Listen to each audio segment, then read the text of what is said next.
Thank you. Get everything in order here.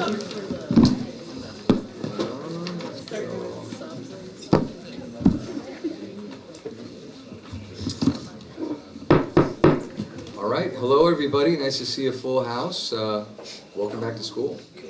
I'm going to report out on our activity during the closed session. The governing board met in closed session from 6:01 to 7:03. Took the following action regarding pending settlement offer and general release for parent reimbursement. The governing board voted 4-1 to approve settlement agreement regarding a high school student. So we have that report. We're going to do the Pledge of Allegiance to open the meeting. Cassandra Rogers, someone I know, is she here?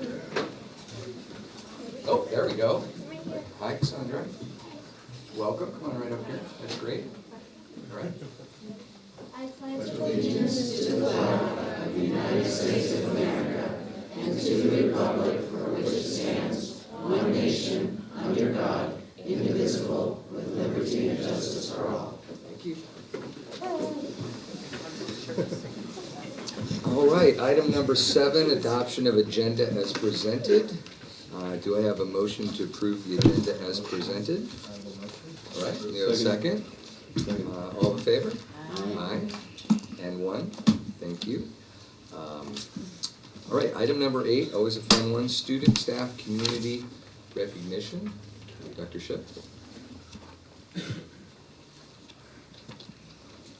I'm going to invite Principal Ron Campana from Half Moon Bay High School up to start our presentations this evening. We have a large audience because we have many students and parents and adults that we'd like to recognize.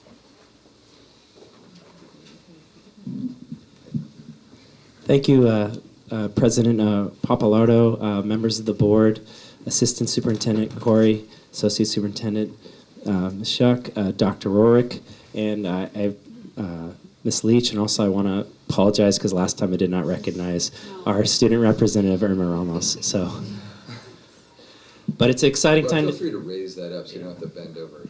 Thank you. So it's an exciting time to be here today.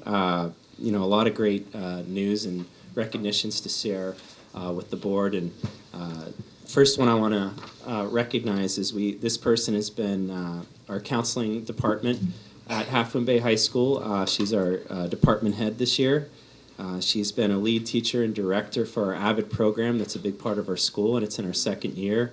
I'd love to take credit for it, but she's done a lot of the solid work that's getting the program where it needs to be, helping recruit the right teachers, and really making all our teachers feel involved and have a chance to be a part of it. She's done a lot of great things as far as organizing the training and making sure that everybody's able to go to the Sacramento training that helps get our new cohort of sophomore and freshman groups of teachers ready to go to train our students. And again, it's a great privilege and honor to recognize our head counselor at Half Moon Bay High School, Sayuri Baritica.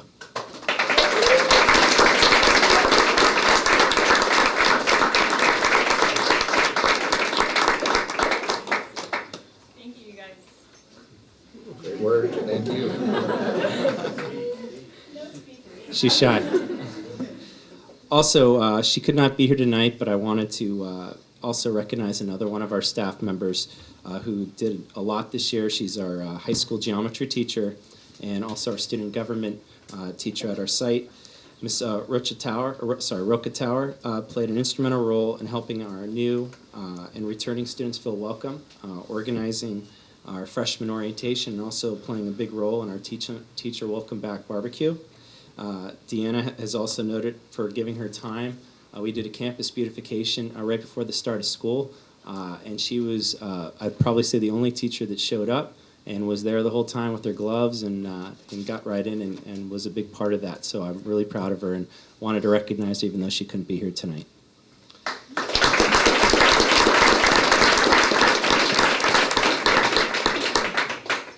The next recognition I wanted to give, which kind of leads into our parents, and they've been great as far as getting me acclimated and also showing me the ropes and helping me get the school where it needs to be, is 2 of our parents, and they've helped with our beautification. They've continued the process of the great work that our parents do to keep our school in a great place in great condition, and the pride that we have in this community of keeping the excellence of where we want things to go. They helped organize, got parents involved, got groups involved that donated their time to make our campus look great and ready to go for the start of school on August 23rd. They brought their hard hats, I like to say, and were there and got all the necessary work done to make our school look great for the start. And they've been a great support to my administration and also helping our kids succeed. And I'd like to honor Katie Howell and Tracy Yerby.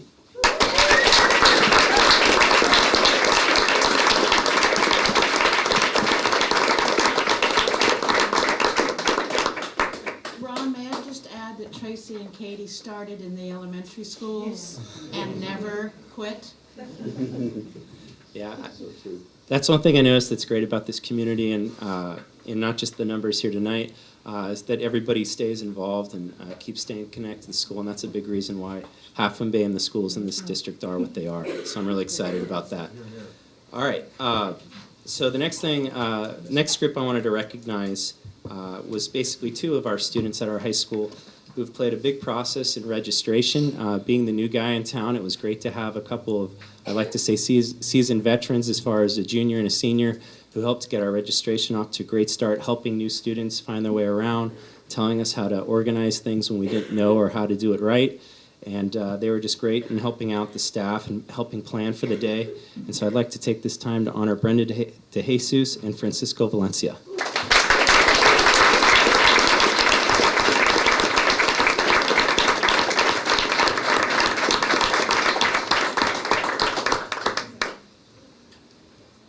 We tried to contact this next individual, but I don't believe that they're able to make it tonight.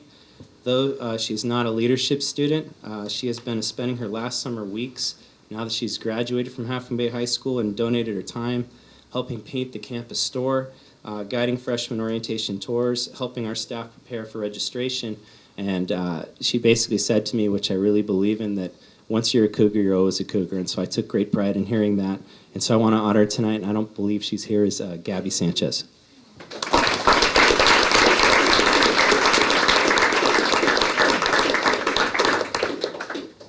And so as I've said before, and it's been known about Half Moon Bay High School, is that a big reason of where we're looking to continue and improve our growth in our school and the scores and reaching all of our students is our AVID program. And like I said, Sari Beridica does a great job in helping with the vision, helping us get where we want to be, but also a big part of what our success is putting students in mentoring roles and positions to help our other students be successful. And so we've had a number of AVID tutors, which basically are our upper class students who go and they tutor our younger students as well as the Cunha Middle School students. And part of that tutoring process is being trained on how to meet their needs and how to lead a group and help them problem solve so they can find success in the classroom, and also give a little bit insight of where they need to make improvement and also learn from their own mistakes to help them achieve success. So I'm really excited. I'm sorry it's a lengthy group, but every one of them is deserving of this. I saw the great work that they did this summer. They were not kind enough to invite me, and also I think they've brought a great school spirit as far as helping our AVID program now and in the future do well. So I'm going to go through about 16 names, so be patient, but each and every one of them deserves it here tonight. Shane Penner, Sebastian Segura,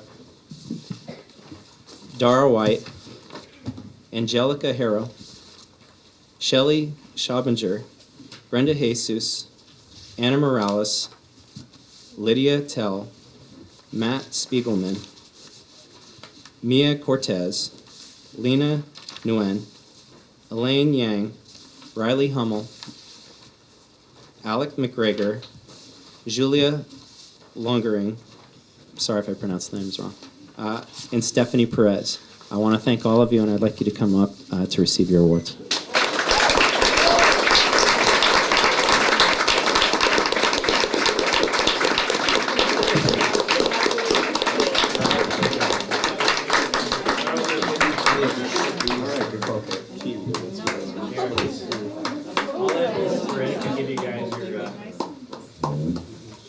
You guys want to come up front up here by the board members so you can get a picture? Julia.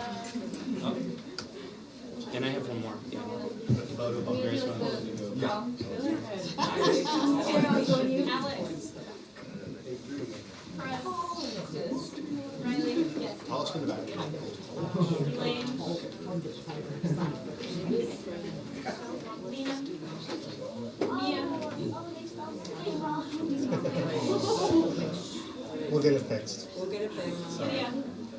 Thank you. Sorry guys, I'm bringing home. Brenda.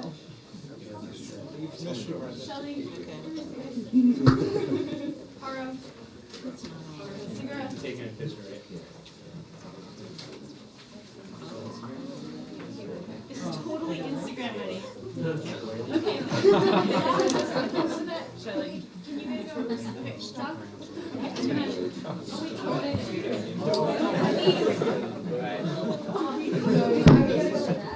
Alright, 1, 2, 3.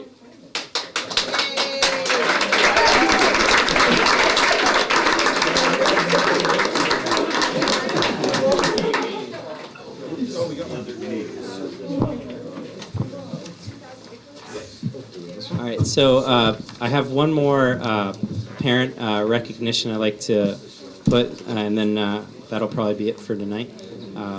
The next recognition I'd like to person I'd like to recognize is Miss Ruiz Torres.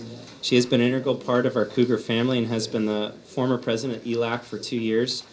She has been an advocate and a great reason why we have the support we have today from the Latino community, both at Half Moon Bay High School and in the district level. She's been providing pertinent information to our Latino parents in our ELAC meetings. She's also been assisted in the creation of the Milagro Scholarship Fund to support a graduating senior. Señor Ruiz Torres, me gustaría personalmente para dar las gracias por su ayuda a nuestra comunidad. Muchas gracias.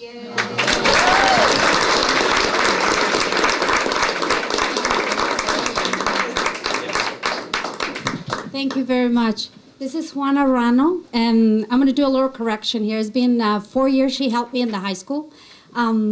I am so happy for seeing all these kids getting recognizing. It's very important for them that they can recognize their work. And I wanted to thank you, all the board, especially Dr. Rorick, about this year. I see the 3 counselors there, and that really calms me down because I know it's all important for the students. It's the parents that they have somebody to support them, because when they're going to go to college or community colleges, they need somebody to support that. So I wanted to thank you. Thank you very much for taking the time. And I know money is always a problem, but I'm glad that you guys keeping 3 counselors on the high school. Ms. Barotica helped us so much in ELAC that is still, I'm a member again in ELAC, and you guys will see me here for a while. Juana has a child in the elementary school, and I'm pretty sure she's going to be helping a lot. Great. Thank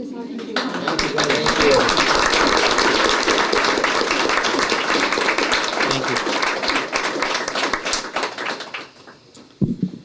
The other group of individuals that we would like to introduce you to this evening are related to our major transformation that we're making across the school district with the Common Core state standards.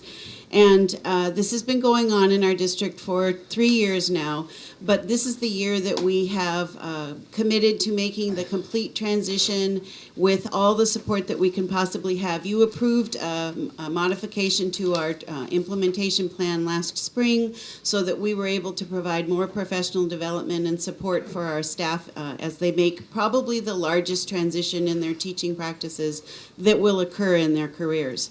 So I wanted to share with you the vision statement that we've created that now is posted in every single classroom across the school district that speaks to our belief about the Common Core, and then introduce some of the people that will be helping to transition and support us through that work. Cabrillo Unified School District believes in ensuring equitable access to rigorous educational opportunities for all students to prepare them to thrive in a dynamic and diverse global community as socially responsible citizens. We will accomplish this through strategic allocation of resources to support best teaching practices, research-based professional development, and transparent communication with stakeholders.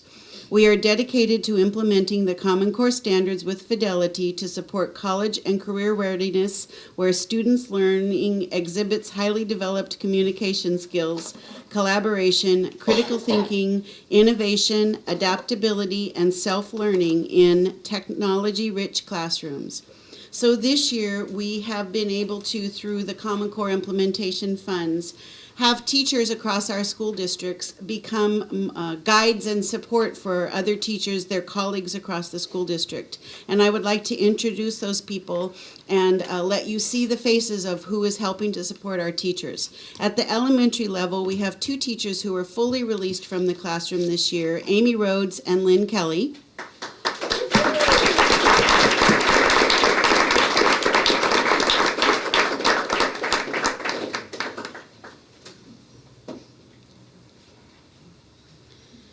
And at the secondary level, we have, you want to go back here? Oh, absolutely.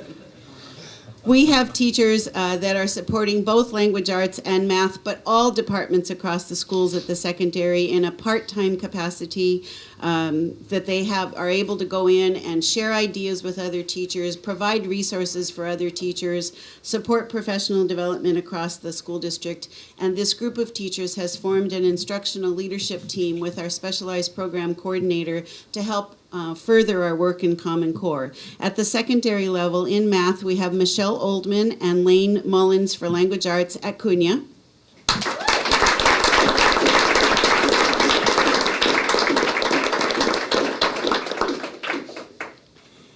At the high school, we have David Jones for math and Andrew Boyson for language arts.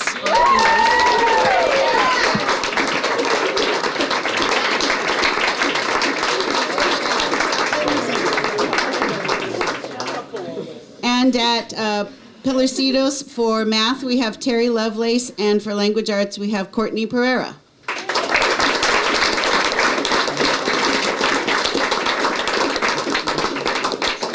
So just a couple of things that these teachers have already done to support their colleagues. They've already created websites and resource access centers for them online so that teachers can be accessing materials.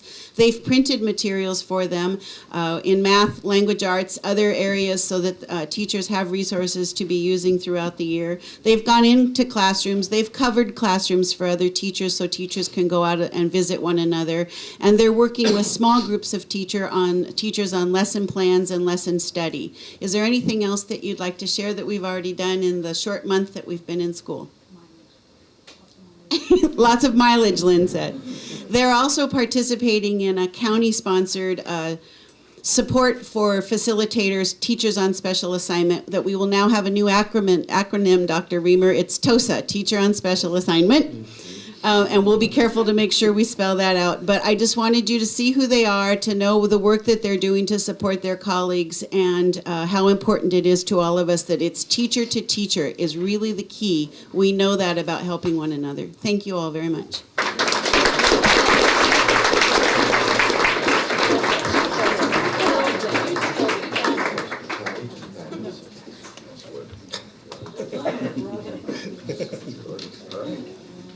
Thank you, Elizabeth, for all those great awards and recognitions.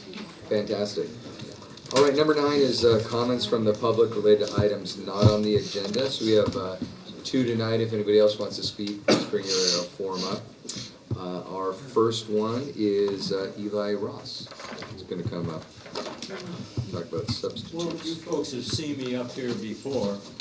I'm reminded of the story of the guy who calls the police department and he says, "My back is hurting me." And they say, "Well, why are you calling us?" Well, he says, "I need all the backup I can get."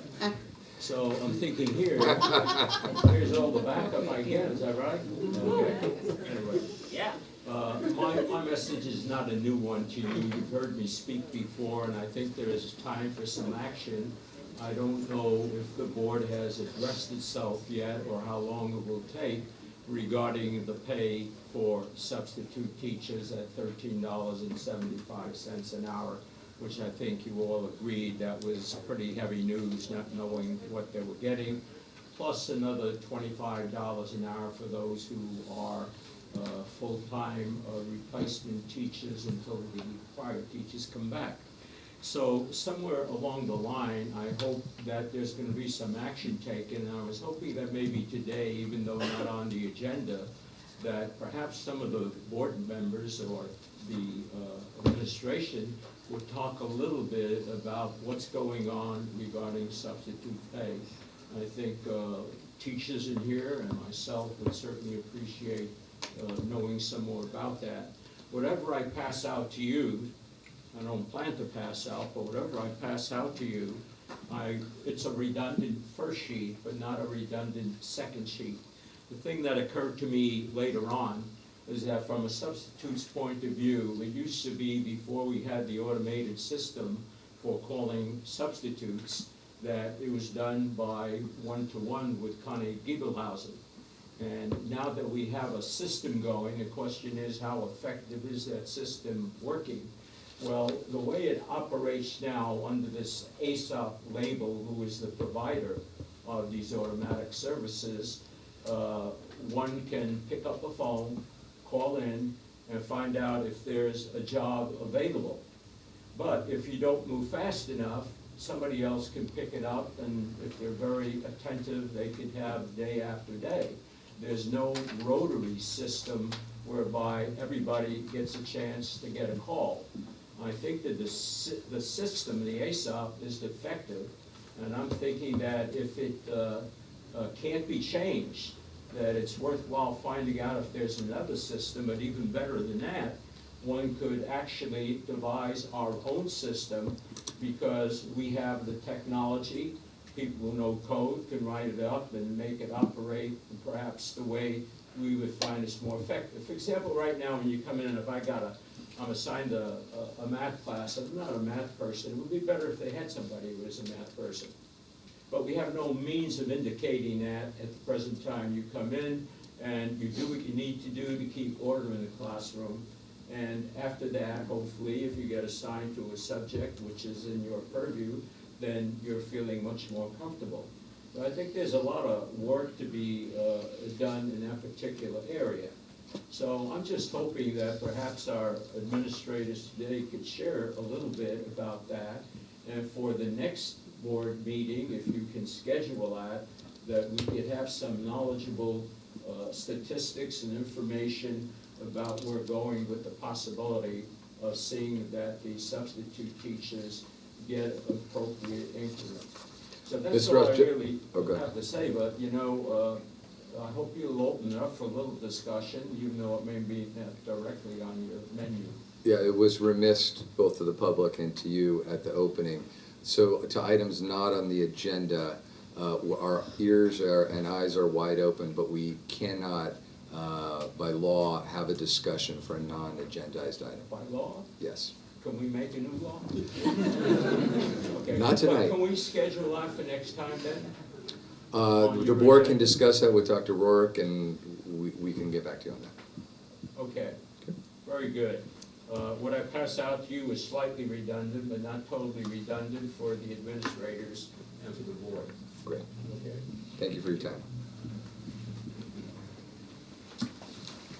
All right, and I apologize, is it Connes Miller? Am I pronouncing that right? Connes? Going to talk about the immersion program?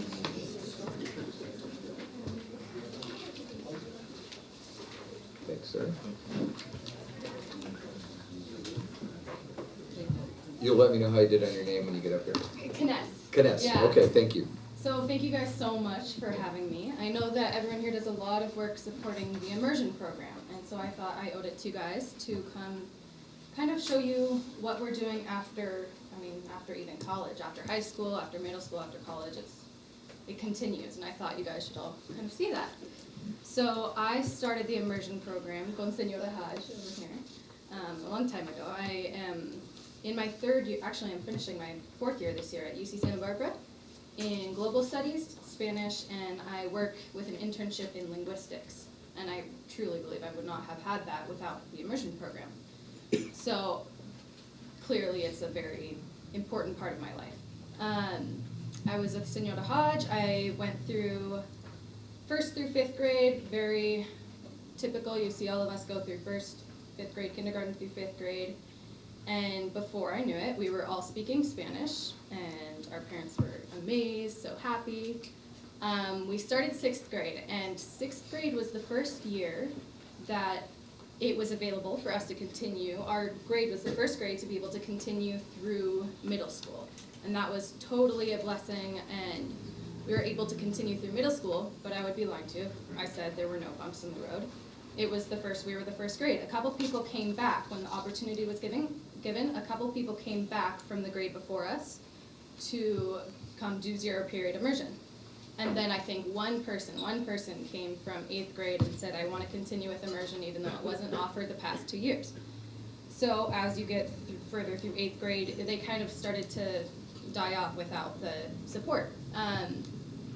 So we continued 6th through 8th grade. Now 6th through 8th grade was absolutely the time where I found the value in an immersion education. However, it was also the time I started losing confidence because I said there were bumps in the road. We went through switching teachers. Not everyone wanted to go to a 0 period. It was still developing. In fact, it wasn't even developed yet. So that was a tricky time for us. It's when I started to lose confidence because they weren't sure. Do we teach them grammar? Do we teach them literature? How do we approach this? Do we approach it like a high school class? Do we approach it as they have been learning, which is just everything you learn in Spanish. So we did 0 period, and it was rough for sometimes, but it also was, like I said, the time where I learned the value of an immersion education. That was the first time I had all these friends from different schools who didn't speak Spanish, and I was so proud of the fact that I did. I was even proud of the fact that I got up an hour earlier, which most kids that age will not be happy about. So we went through 6th through 8th grade, and that was developing. And it's still developing, and I really hope to see, I have a little brother, I have kids I have tutored, I really hope to see it continue to develop. I'm so excited to see what kind of strength we can find there. In high school, I went to Spanish 3. They did not have, I don't think they offered a Spanish for Spanish speakers, so I went straight to Spanish 3. Well, I went to Spanish 4 until the teacher said, why don't you go to Spanish 3? They thought most of us were in Spanish 3, better to learn the grammar before the literature, so I went Spanish 3, Spanish 4, that's what most of my friends did too. And passed the AP test, we all passed with flying colors, went to college. Most of us are still doing Spanish. I'm minoring in Spanish, I'm working in Spanish, my linguistics internship is with native Spanish speakers. I go to a high school and I talk to them about the value of speaking 2 languages, the value of speaking 1 language, the value of language in general. So that's my linguistics internship, and I love it. So now, most of my friends and I are still doing Spanish. Some of them not, some of them might come back to it, but we all have a huge education, this whole education that is invaluable.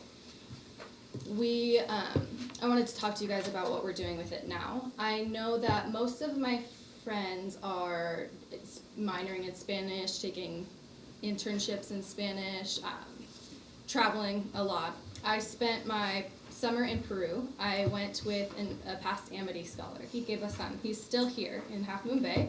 He connected me with his family because, of course, in college you can study abroad, but I wanted to really have this experience be difficult and challenging. I didn't want a program. I didn't want anyone helping me, so I connected with Kike, and he sent me his family's contact information. I stayed in a house with not homeless kids, not foster kids, but street kids. We don't have street kids here. Street kids are kids who sell newspapers and gum and things on the bus. They sing on the bus for tips, and they might help their parents at work.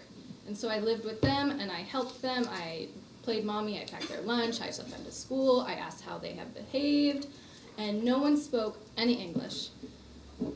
I also did not have a program supporting me, so I went on my own. And when I got sick, I took myself to the hospital, and I had people who were helping me, but it was not a program. It wasn't somebody who was going to fly me back to the U.S. when I drank the tap water and got sick, you know? So I really, really loved it. I spent 2 months there, and those kids are absolutely my family now. So that is what the immersion program gave me, is that opportunity. I could have done that with anyone can do that, anyone can travel, anyone can do that, but I got the most out of it, that really butt-kicking experience that I wanted, with the immersion program and Amity. The Amity program was, so amazing for us. So that's what I got out of it, not to mention what these kids got out of it. I'm the 3rd immersion student to go connect with Kike and go unofficially, just buy a plane ticket and go support these kids, bring your t-shirts and your towels and leave them there when you leave, and support these kids in a day-to-day way. We can all send money, but these kids need people to look up to, they need people to surf with, they need people to care about their grades. So I'm the 3rd person who's been able to give back with my immersion in that way. Apart from that, I am... Just another minute then. Sure, yeah. Still, okay. yeah, of course.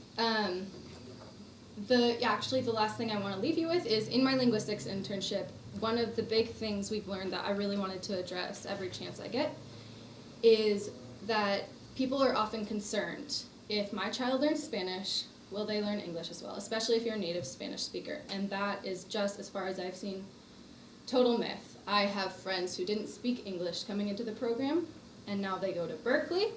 Now they have these amazing jobs. They're studying to be x-ray techs, nurses, and they are succeeding wildly. So I just wanted to address some of the things that I think maybe only an immersion student can answer.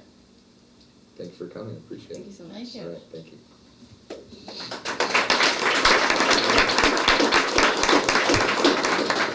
Okay. We have one more, Pamela Fisher.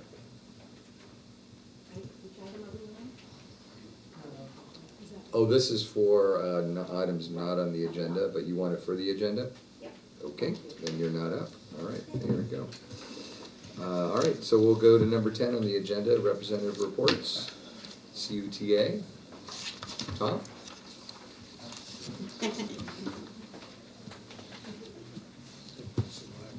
You always put me on right after all these great kids and mess again after all these years, so you kind of like bring me down, like nice and calm. A couple things. First of all, once again, it's always great to see the board members. I know that they've been working. I appreciate all of you guys doing it again this year. Seeing you around the schools, seeing you around the community, talking to teachers. The more you talk to us, the better. I'm going to kind of bring this to a Debbie Downer. Everyone's positive tonight. It is great. The kids are great. Everything's great. On the other hand, I guess I have to say as a union president that I get grabbed now pretty much constantly, 24 hours a day, saying we can't go another year. So I'm just going to let you guys know that's the street. Is can't go another year. As we all know, there's been no COLA for 8 years. The work is amazing. Kids are amazing. We're just going to have to figure it out. Something's going to have to change this year. So, thank you.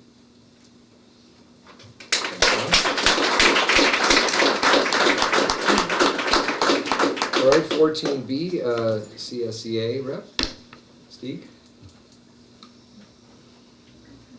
Welcome. Thank you. Good evening, board members, superintendent, assistant, and speech.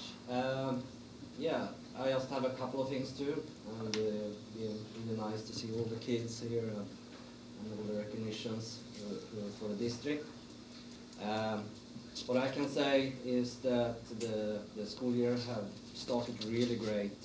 It's really great administrators the district have hired.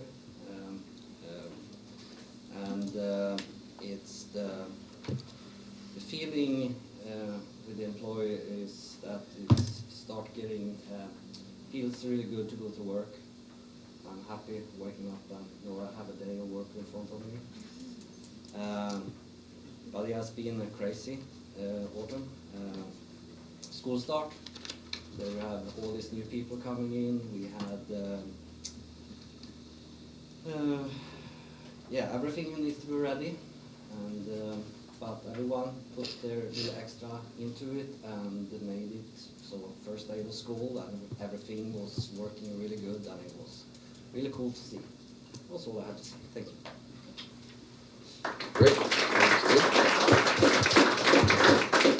All right, reports, information, and presentations, 11A. That's Dr. Shook is going to come up and talk about summer professional development for staff.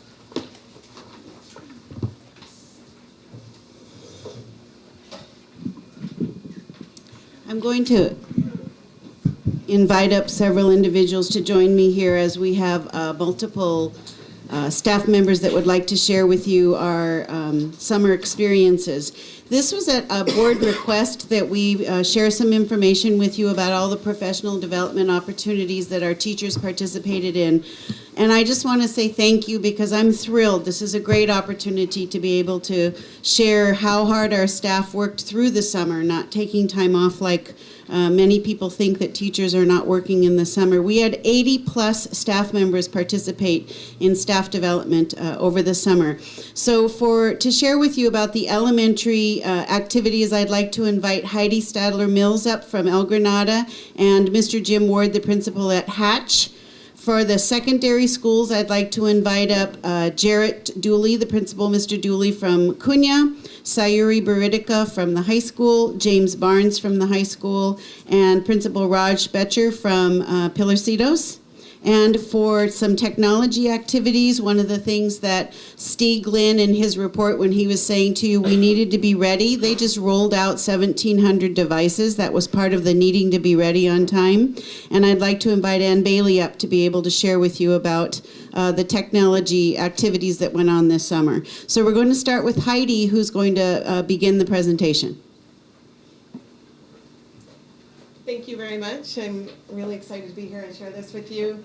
I'm also an alumni of El Granada Elementary and Cunha and the high school, and my children also go to El Granada, and I just feel this is such a great place to be part of the community and raise family and become involved with everything and hear such great things that we're all a part of. So thank you so much for giving us this opportunity. Of course. So I'm Heidi Stadler-Mills, but I go by Mills because Stadler is too complicated. It's all those golfers with Stadler. But I did 5 days as part of the TK cohort, so I was part of the third cohort as part of the implementation of TK. Missy Veloso, formerly Belmonte, she was part of cohort 2 and still had a smaller role in it, but still participated through the summer. And it was the San Mateo County Office of Education's Transitional Kindergarten Institute. It was a fantastic opportunity. I attended 2 days in May and then 3 days in July, and that provided us, we were in Redwood Shores at the county offices for most of it, but we had 2 days where we got to go visit classrooms. So the first visit was actually a TK classroom in process, and that was one of our visits in May. So we got to see what the end of the year TK looks like, and it was really impressive. And then the Bing Preschool at Stanford, which is a phenomenal place to go visit. It's has these huge, immense areas for the kids to play both indoors and outdoors, and it's really inspirational. So we attended basically to learn best practices, work with existing TK teachers, and then of course visiting the classrooms with the students there is really important. It's been funded all these years through the Heising Simons Foundation, and they continue to fund through the San Mateo County offices. So the biggest work of a TK classroom is through play, and this was just a phenomenal example of it. It's a sensory table, and those are blocks of ice that you see there with frozen fish. And as they start to melt, there was blue colored water in there that they had little plastic pipettes to pipe into the fissures in the ice. So the kids could explore the fissures and how the properties of water works and just explore the colored water. I mean, the engagement there was just really, really exciting. These are magnet tiles. They are plastic tiles with magnets, and they can build these phenomenal creations, exploring geometry. I actually have these in my own classroom. The students love them. They all want to play with them, and it's just really exciting to see the different creations that they build and how proud they are of their work. And then thematic instruction, of course, building instruction that crosses all the curriculums, whether it's science, math, reading, writing, movement, and of course art. And it all just, the integration really brings the connections back to the students and makes it memorable and transferable. So, thank you very much. Heidi, was this all the Bing, at the Bing or at the other? That was at Bing. Well, the first two were Bing. Yes, the first two were Bing, The ice and was Bing, and Mhm. the magnetic things were the Bing. magnetiles, yeah. And then the last one was actually another TK teacher's classroom Yeah, setting. the thematic one. Yes, Okay. yes. Any other questions? Thank you. Thank you.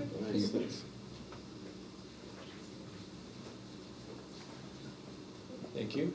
Over the summer, the immersion program staff participated in two big events. The first one was a conference in Sacramento, the Association of Two-Way Dual Language Educators, again led by Dr. Rosa Molina. And there, the staff went to some great workshops and collaborated during our planning time and just bonded and really discussed where we are as a program and looked at our structure as we're going through this program realignment.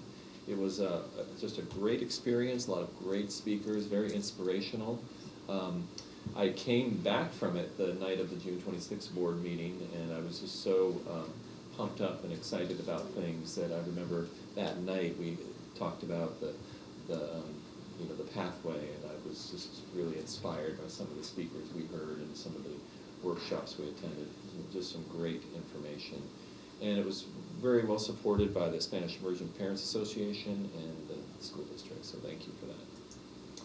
And then as a continuation of the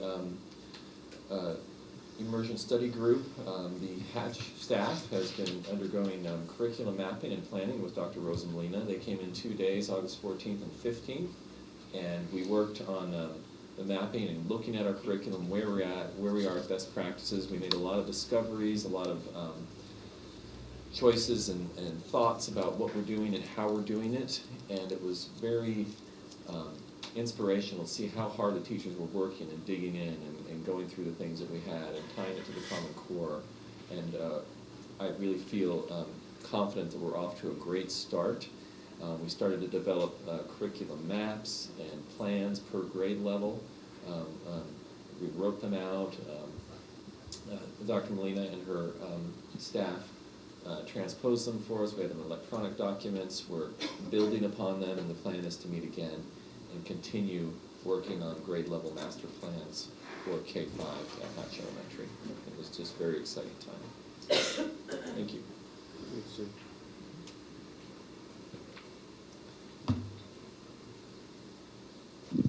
Everybody, thank you again for a great night.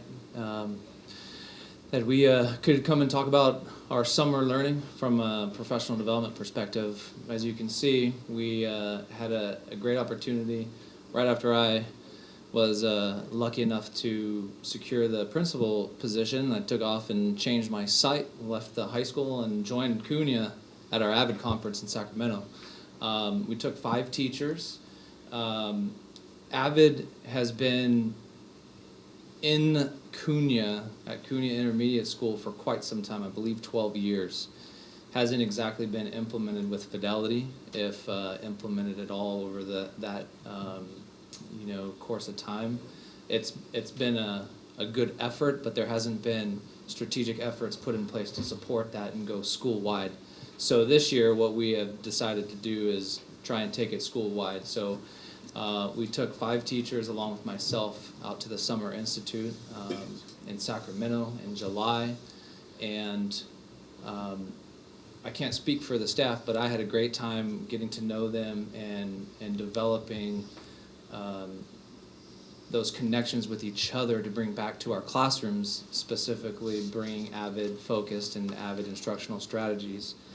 We developed an excellent site plan moving forward and how to bring AVID school-wide, 6th, 7th, and 8th grade. It's currently offered in our 7th and 8th grade class.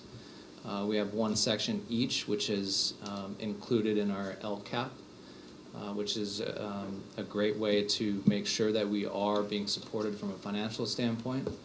And moving forward, the goals of our site plan are to take it school-wide, where all of our AVID students are utilizing AVID strategies. They call it an AVID binder. It's a 3-inch. I don't know how many of you have 3-inch binders, but it is a big binder. But it is the AVID binder. And by now, we're 4 weeks into school. The kids are well on their way to, integrating those core AVID strategies. Also, one of the site plan goals was to have our AVID site team members bring Avid strategies into their departmental collaboration through their PLC, which is now in their second year at CUNY.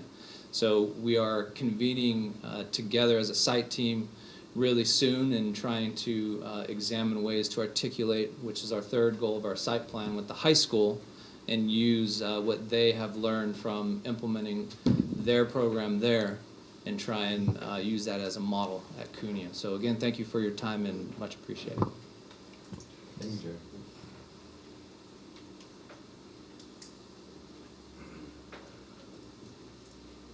Just checking, I wasn't sure if it was Mr. Barnes. Hello, everybody.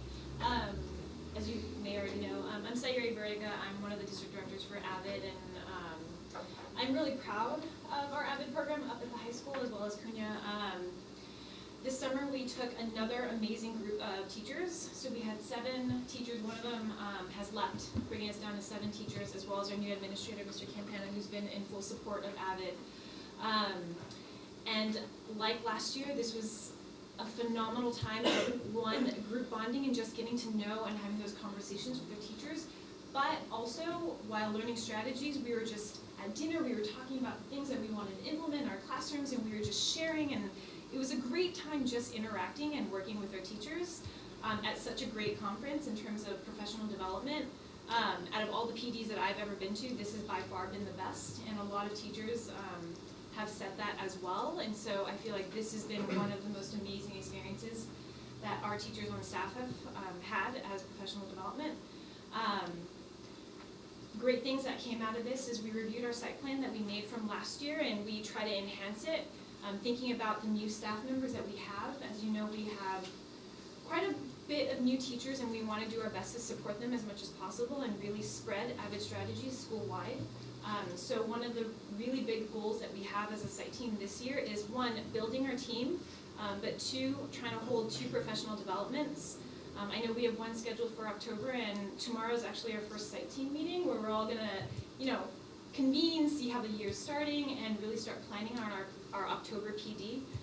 And then our second goal is to really collaborate better with CUNY in terms of professional development and really taking this school-wide, or district-wide, apologies. But I wanted to give you Mr. David Jones. So I taught AVID last year for the first year at Half Moon Bay High School, and I've passed on my torch to Mr. Jones here, who has my class, and so he's going to share with you his personal story of the Summer Institute, but also just how AVID is going in our school. Thank you. I will second what Ms. Buritica said as far as the professional development over the summer was probably the best one I've ever personally experienced. And as I think about AVID, me being a teacher in the classroom, when I think about AVID, I think about the future. And it's an opportunity for me in that classroom to build family. And I think Ms. Buritica did a great job with those kids last year, building family. And it's exciting and personally rewarding for me to help continue to build family.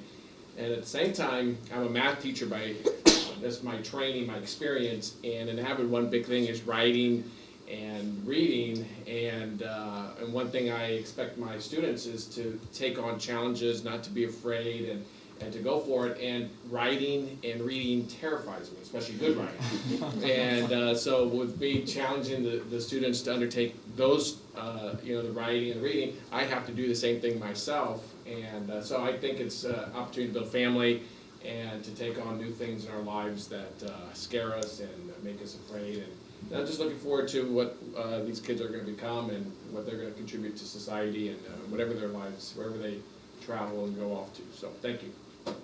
Thank you.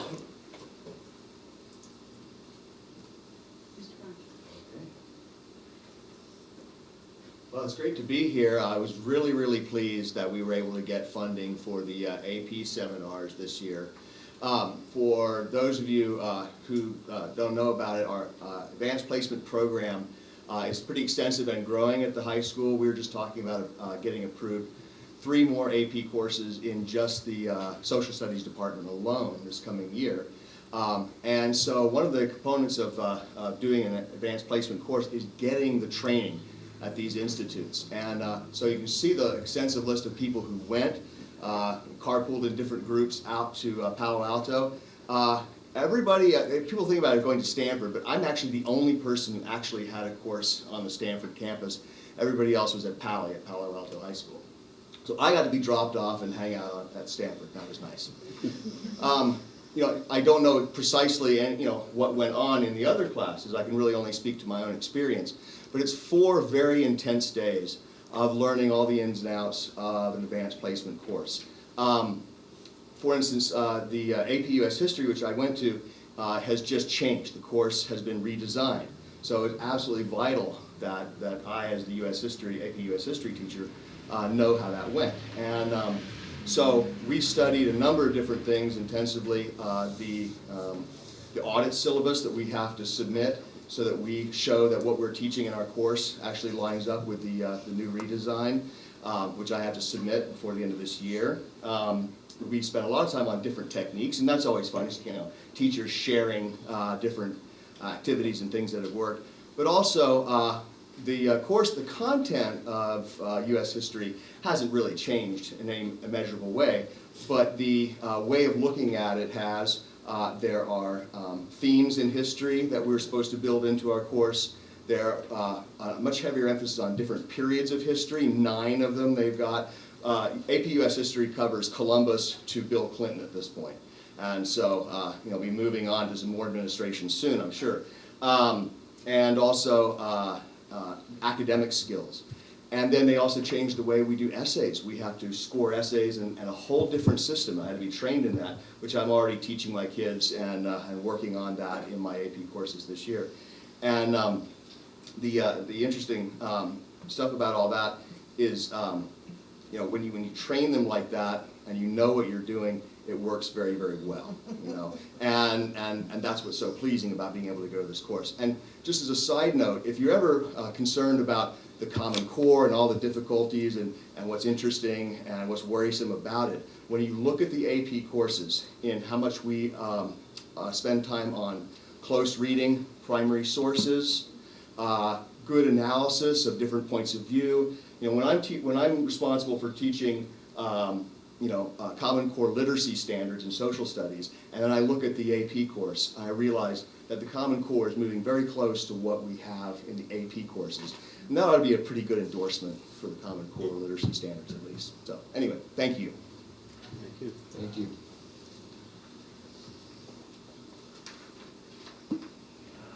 Good evening, everyone. Raj Betcher, Pilarcitos High School. Over the summer, all 3 secondary sites, Cunha, Pilarcitos, and Half Moon Bay High School, attended several Agile Mind trainings. Agile Mind is a program that has developed comprehensive programs in science and mathematics. There's a focus on collaboration and engagement through that collaboration from the student perspective and the teacher perspective. And even today there was a conference at Half Moon Bay High School, a training for the teachers and the administrators of how to implement Common Core state standards, specifically in math. The strength of the training was that we combined with Cabrillo Unified School District, South San Francisco, and La Honda Pescadero, and to meet teachers and work with teachers, administrators, and superintendents as well from all 3 districts gave a nice perspective that we could all learn and build from.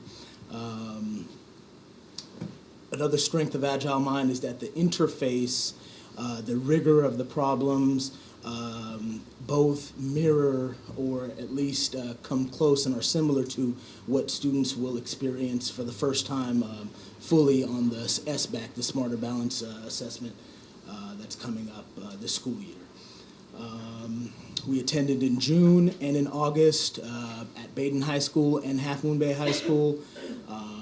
And right now we're piloting Agile Mind courses online with the students, and it was funded through the Dana Center Agile Mind grant. Thank you very much. Thanks very much. Thanks.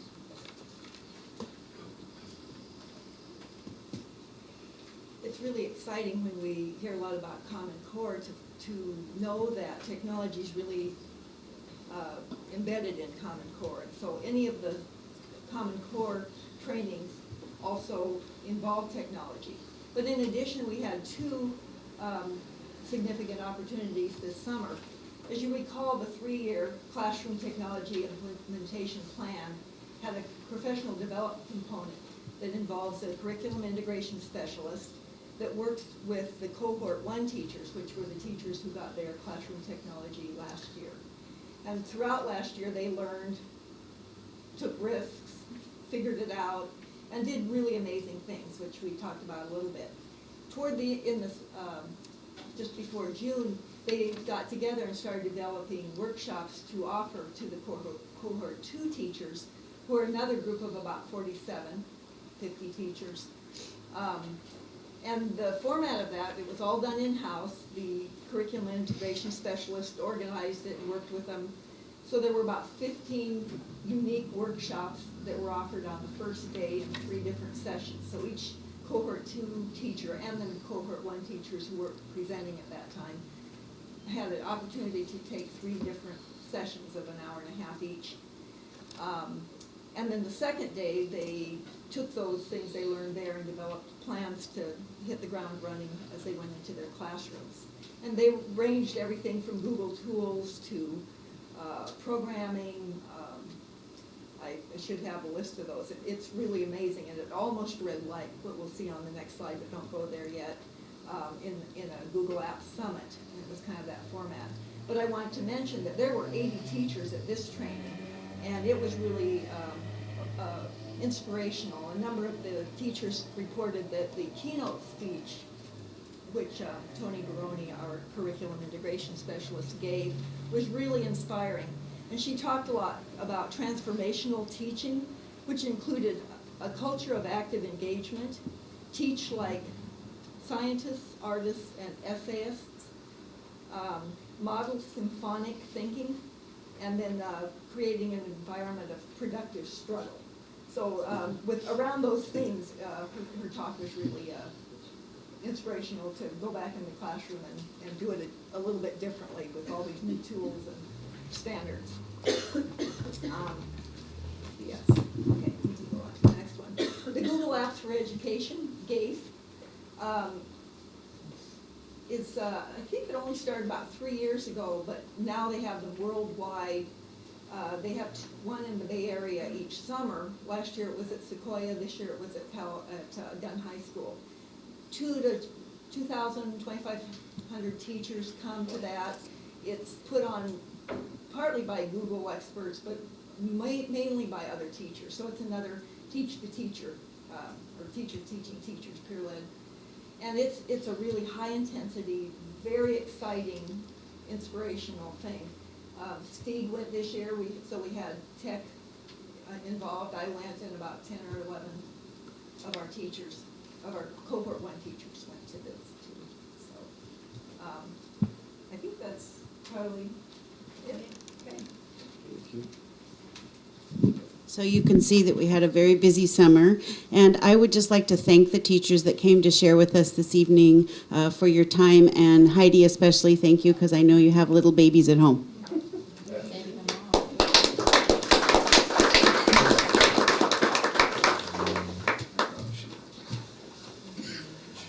We'll be doing another one. All right, so 11B, we receive a tree study report and discuss recommendations from Kings Mountain Arbor Health and Safety. Mr. Watkins, good to see you. Good evening, board. Welcome. Good evening, Dr. Rourke and the administrative team. I want to introduce you to Kenny Klingel, the district arborist who prepared the reports that you have before you. We have a little presentation we'll walk you through, and then we'll try to field any questions you may have, because I'm sure there will be a few. And it seems extra dark. Are there mid-lights Yeah. there? Yeah. Let's do the mid-lights Right on. behind you. If You we want could. them So on? you guys are lit. Yeah, you're too good. You guys are too dark. Want these? Yeah, there That's you go. pretty good. Yeah. Very good. We want you lit, he said. I'm not going to answer that. You know? Don't take Wow. the bait. All right.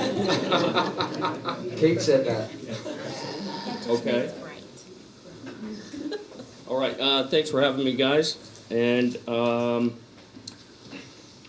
my name's Kenny Klingel. I'm Arbor Health and Safety. I'm a certified arborist through the International Society of Arboriculture.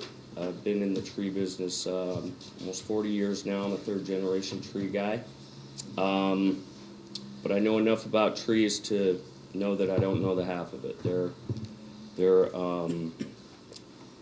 still a mystery to me, but I've been around them a lot, and I assessed all the trees in the 3 different locations, and here's the presentation on these. So it's Measure S Facility Bond Program Tree Survey and Recommendations.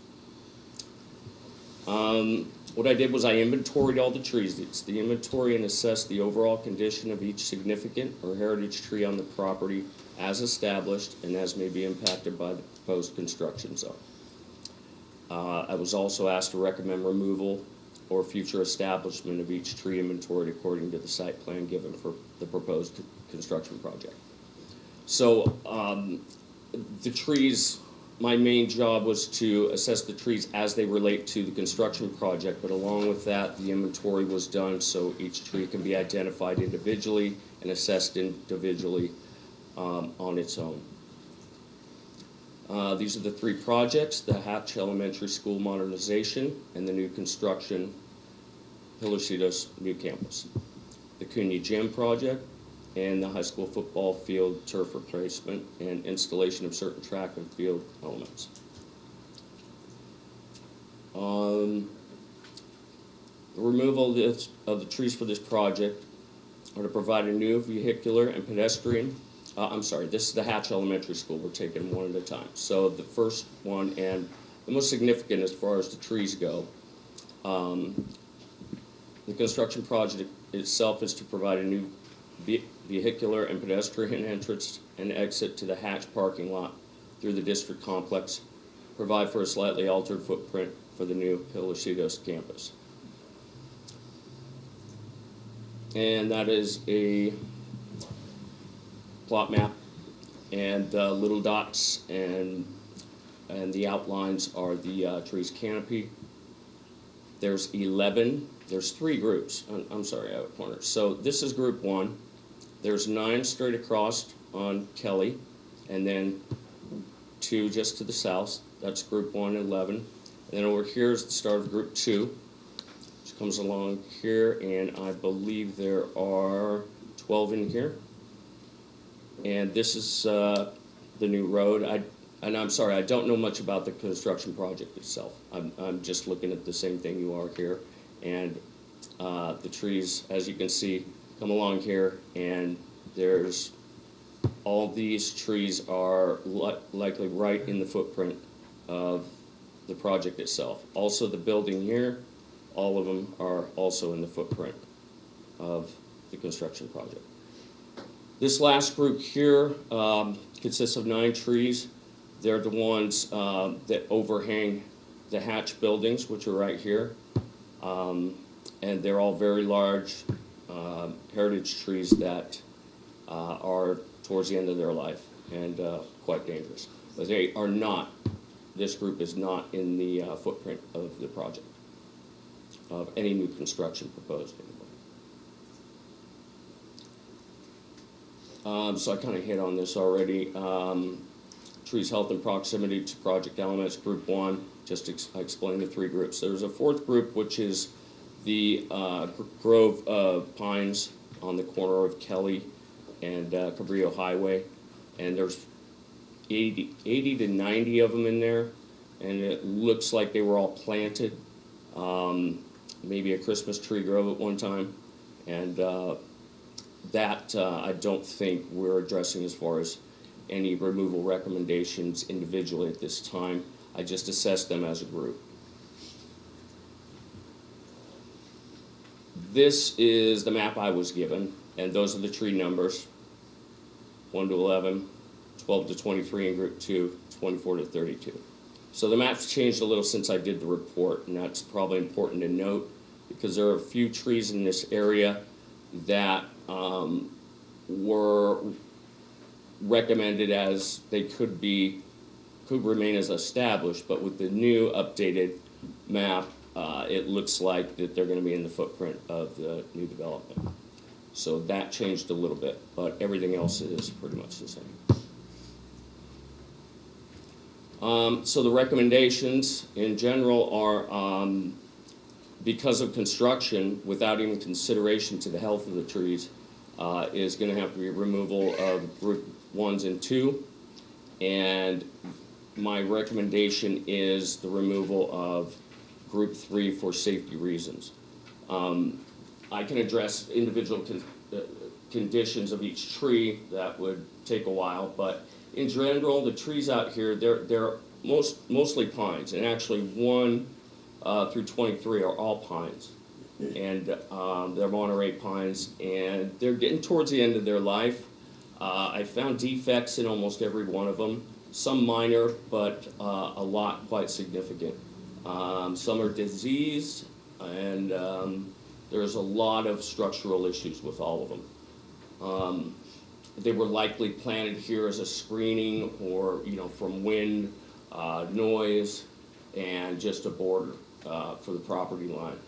And aesthetically, they're not the most pleasing, but they're growing as coastal trees and protecting one another.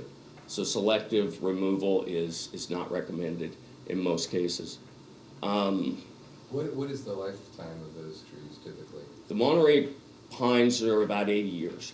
80 years. Yeah. And, I couldn't tell you exactly how old they are, but most of them look around 60-ish. So, and the live foliage left on them is pretty limited compared to their size. There's one tree, which is tree 23, I believe. It's a really nice pine. It's one of the nicer I've seen, especially on the coast. And that is a possibility of staying. I believe that's the tree. But other than that, almost everyone has an issue. They're in pretty bad shape. They've been hammered by the wind as well throughout the years, and they've adapted to that. But for the purposes of this property, the value isn't real high. I mean, if we were talking about a grove of 200-year-old oaks, this might be a different story. But there's a disease called pine pitch canker too. It's a fungus, and it's attacking these trees, and it slowly but surely will get every one of them. But they slowly die. They could die over 2 years. They could die over 10 years. But they're all going to get it. So.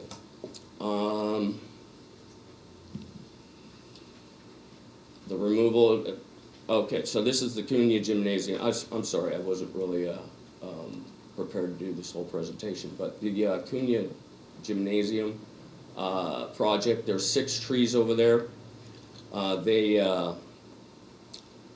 They're all heritage trees. They're big pines, but they've all been cut before.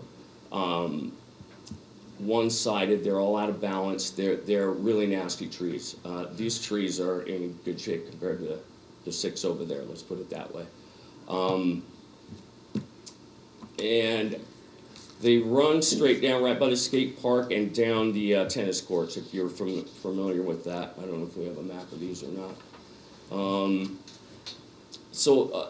Mainly structural is the problem with the health of these. By the way, all 6 of them are in the footprint as well of the construction.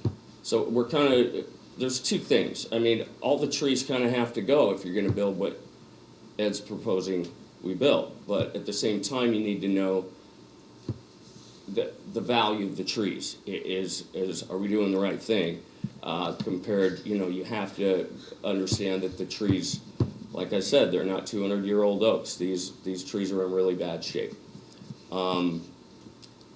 So there's 6 of those, and they're all within the footprint. They're all pretty dangerous trees. And they are even older than these trees. So they're all going. And actually, a couple of them are dead. So there it is. So there's Kelly. There's 1, 2, 3 here. Oops, excuse me. Can I go back? No?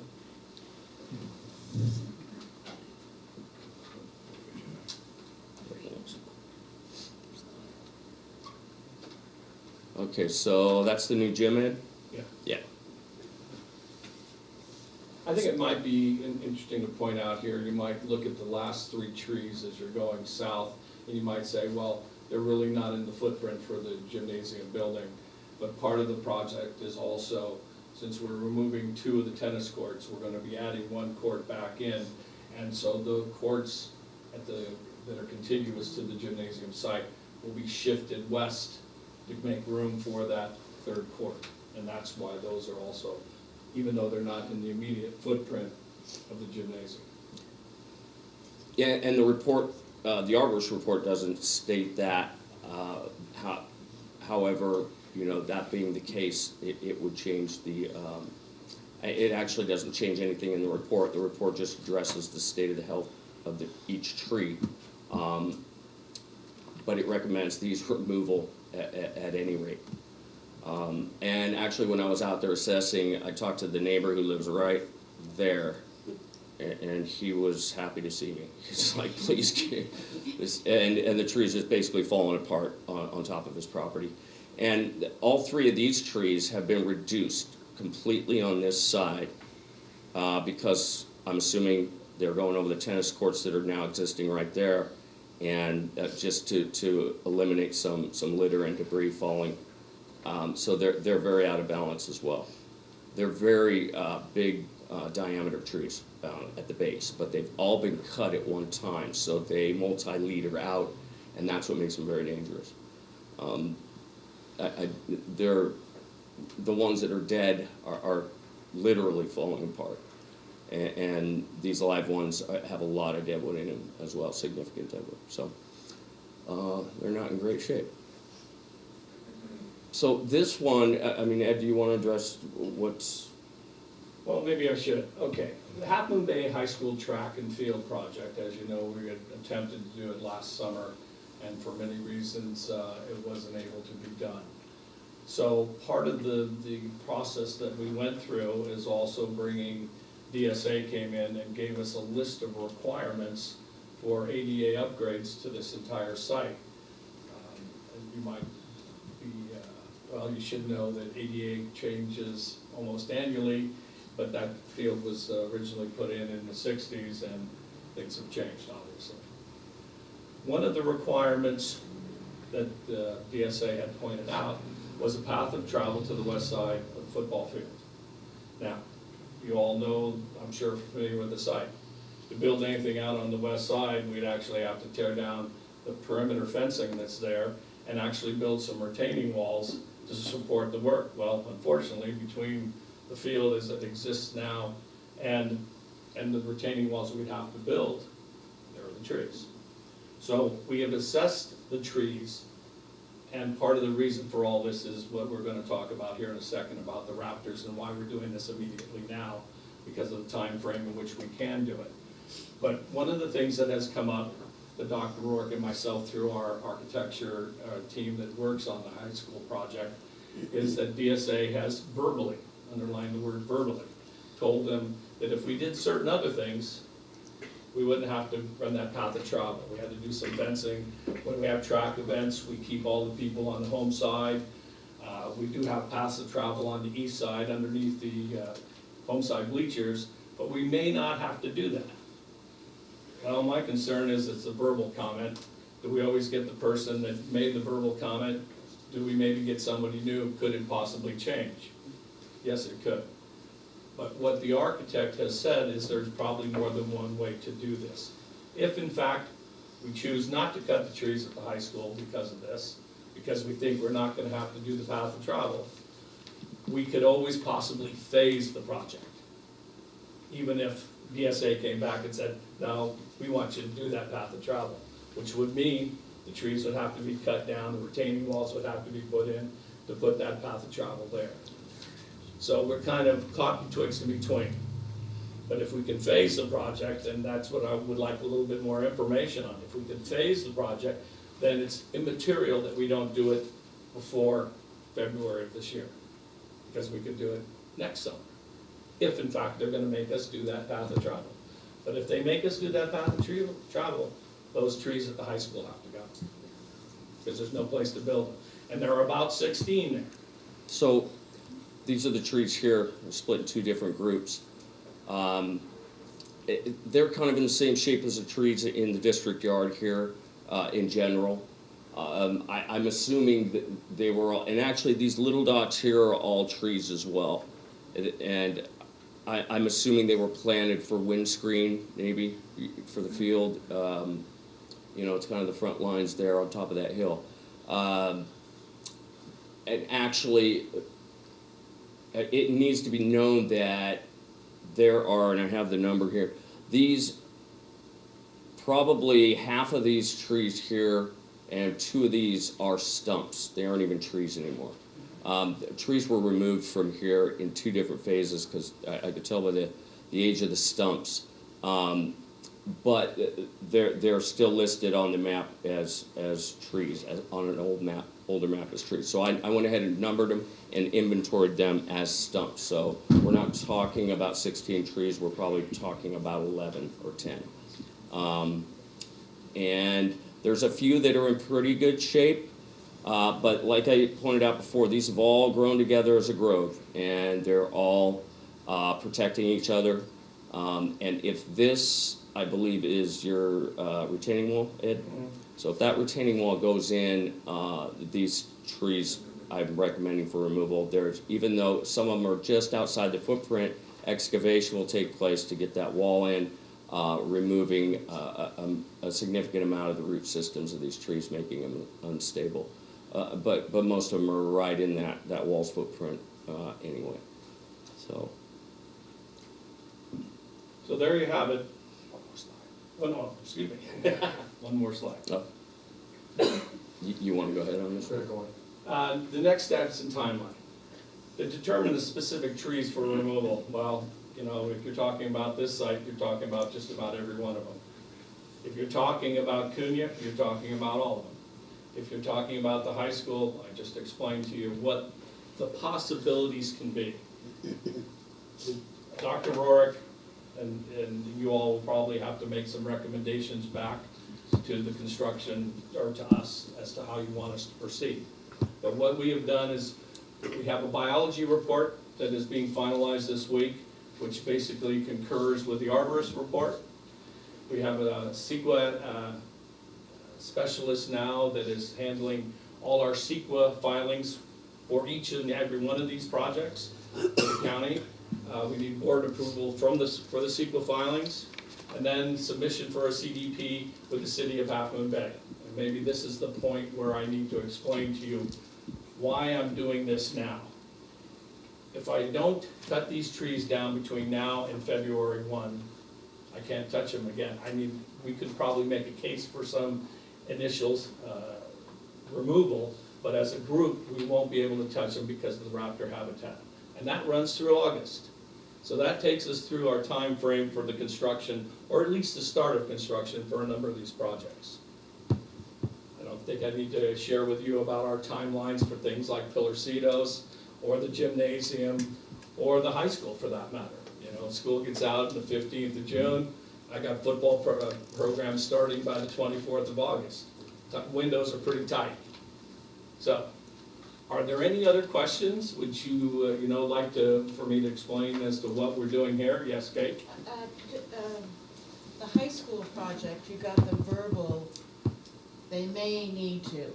Is there something that you can do to get more than the verbal maybe? Well, that's exactly, okay, I know, but that's exactly what I asked our architect. And he said, we can ask them, they probably won't put it in writing. The verbal and the quotation of to why this planner at DSA has said we could do this, we may not get the same planner. So, unless they could give it to me. Don't they all operate under the same parameters? Yes, they do, but there's a lot of latitude here, okay? Again, for us not putting in that path of travel, they gave us a number of other requirements to put into place, so that they felt that it was people coming to watch a track event are not going to be walking to the west side. So, again, to try to answer your question, my architect did not believe that he could get anything in writing. So that's why I went down the road. Okay, if we don't have it in writing, and the planner that we get, or they change their mind, you know, then what do? He said, we could phase the project. We could do everything else, and then we could come back and do the path of travel to the west side, and so take the trees down this time next year. Mm-hmm. Okay, thank you. All right? Any other questions? I just want to clarify one thing. So we do not know, or we're hoping we don't have to put a retaining wall on the other side, and we do the path Well, the on purpose east of the, side. yeah, the purpose of the retaining wall is because we need 4 feet for a path of travel that goes beyond the other side of the track. And if you're familiar with the west side of the high school football field, there is no 3 feet beyond. Right. Okay? But if we don't have to do that, then for the purpose of a retaining wall, we don't have to take the trees out. Correct. Got it. But the general health of these trees is But poor. there's issues. And I read each of the Yeah. tree, Yeah. each one, Yeah. and broken down. So there is also the health issue, and then also, as Kenny mentioned here earlier, when you start cutting selectively in these groups, that they've grown together and they protect each other with wind or the other elements, that tends to weaken some of the ones that are left behind. And there are numerous ones that are already poor. Correct. in Or that dead. population. Yeah, Yeah. or Not just completely there, dead, yeah, right, so- exactly. So it's kind of a double-edged sword. Okay. And can Yes. you enlighten me about a track meet? Do both sides like to sit on the same side? Are we talking that they have to be opposite? Well, first of all, the attendance at a track meet, from my experience, is pretty, it's a lot less than you say to a football game on Friday night. And I think we can control the crowd so that we have the people sitting all on the home side, west side. You don't have people down milling around where the track activities are going, or where the guy's throwing a shot put or a discus. You obviously wouldn't want that. Right. So even from a safety standpoint, it's better if they don't go over to the west side. I just didn't know where they all sat at a track meet. Well, you know, from my limited experience, most of the people would sit on the home side Okay, thanks. because they're closer to the restroom. Oh, and the snack bar. And the snack bar.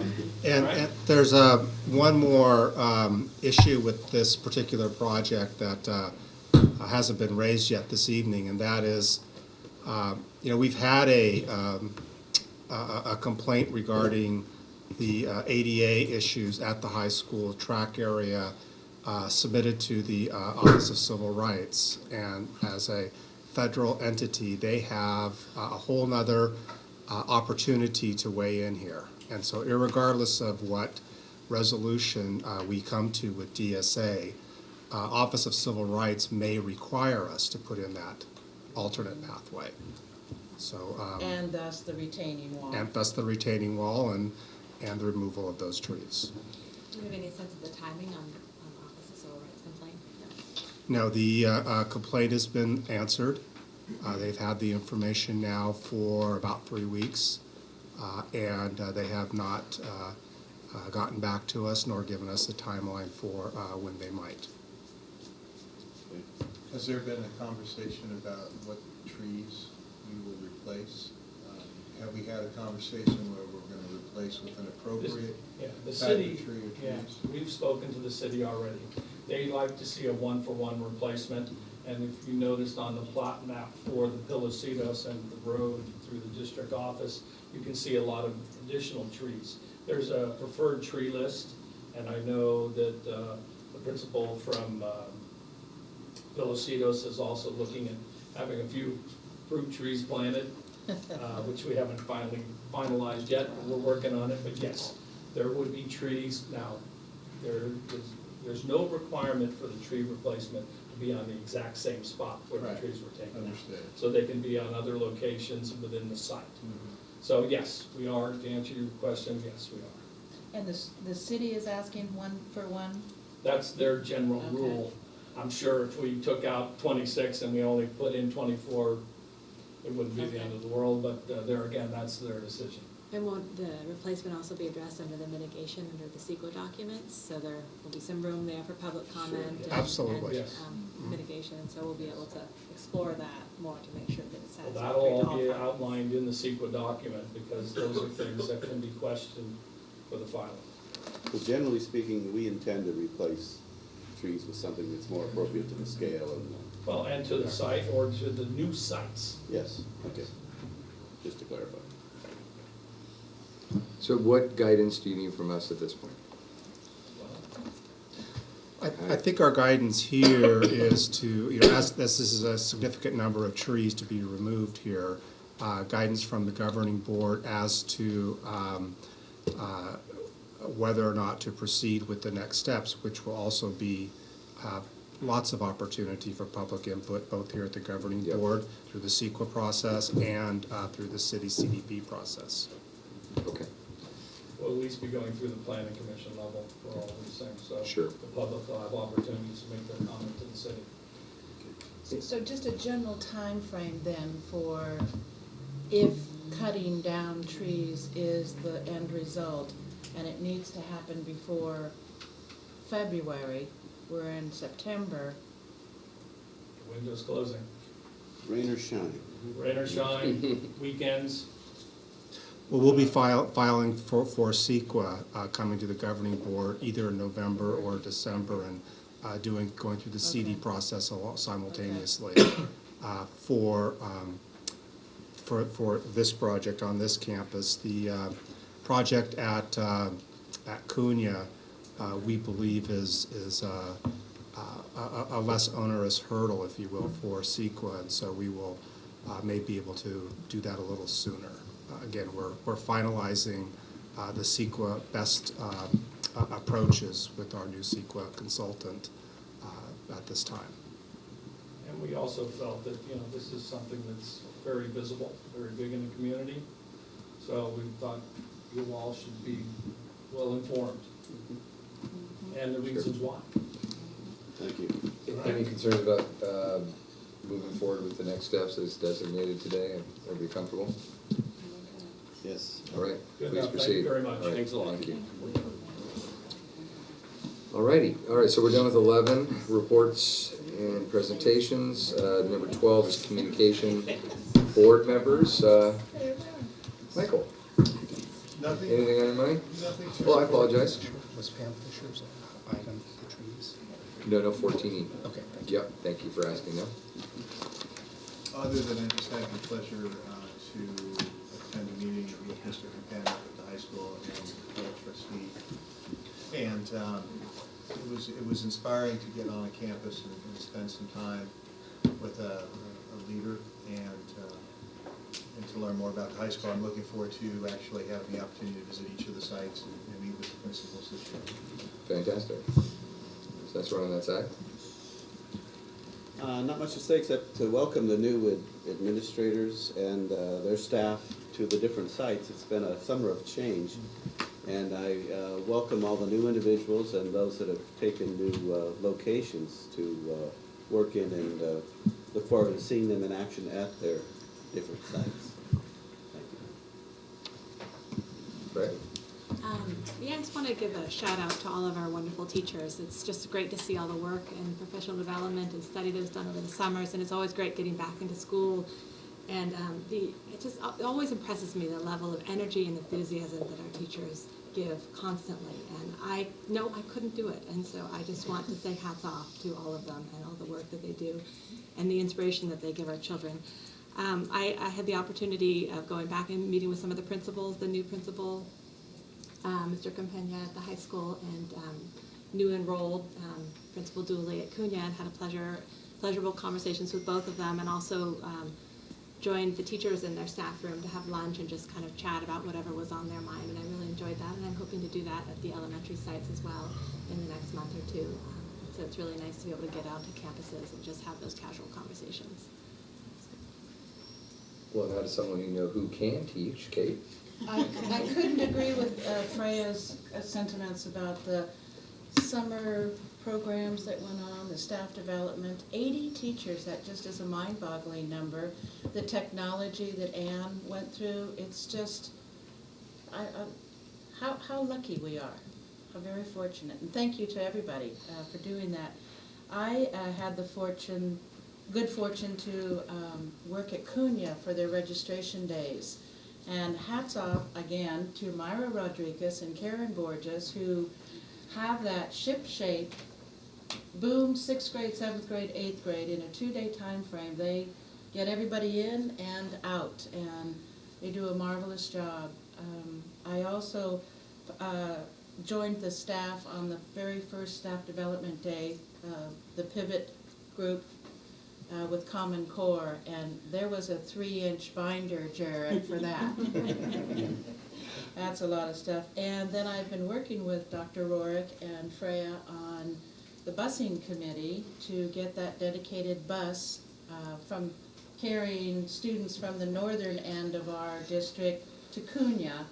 And it's a challenge. I thought it would just be a simple wham, bam, we're done, and it's not that simple at all.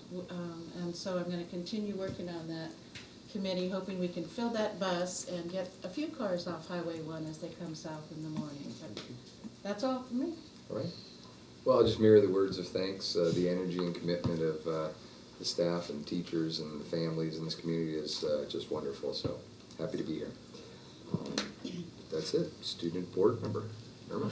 Okay. Welcome.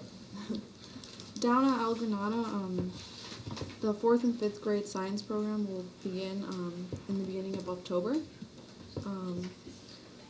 They have El Granada applied for a grant to continue their mural project, where students work with a muralist to create murals around campus. The 5th graders recently attended a field trip to the production of Motown in San Francisco. They have a lot of after-school programs, which include the band practice, tutoring program, and the STEM program, and also a Brazilian dance class, which is interesting. Down at Cunha, they had their first spirit assembly, which showed a lot of spirit from all grades. Boosters, committees, and other groups have all started meeting for the year. Some important upcoming events are Wednesday, the 24th, is the Moonridge Orientation. 6th graders outdoor education is Monday, the 29th, from 10 a.m. to 3 p.m.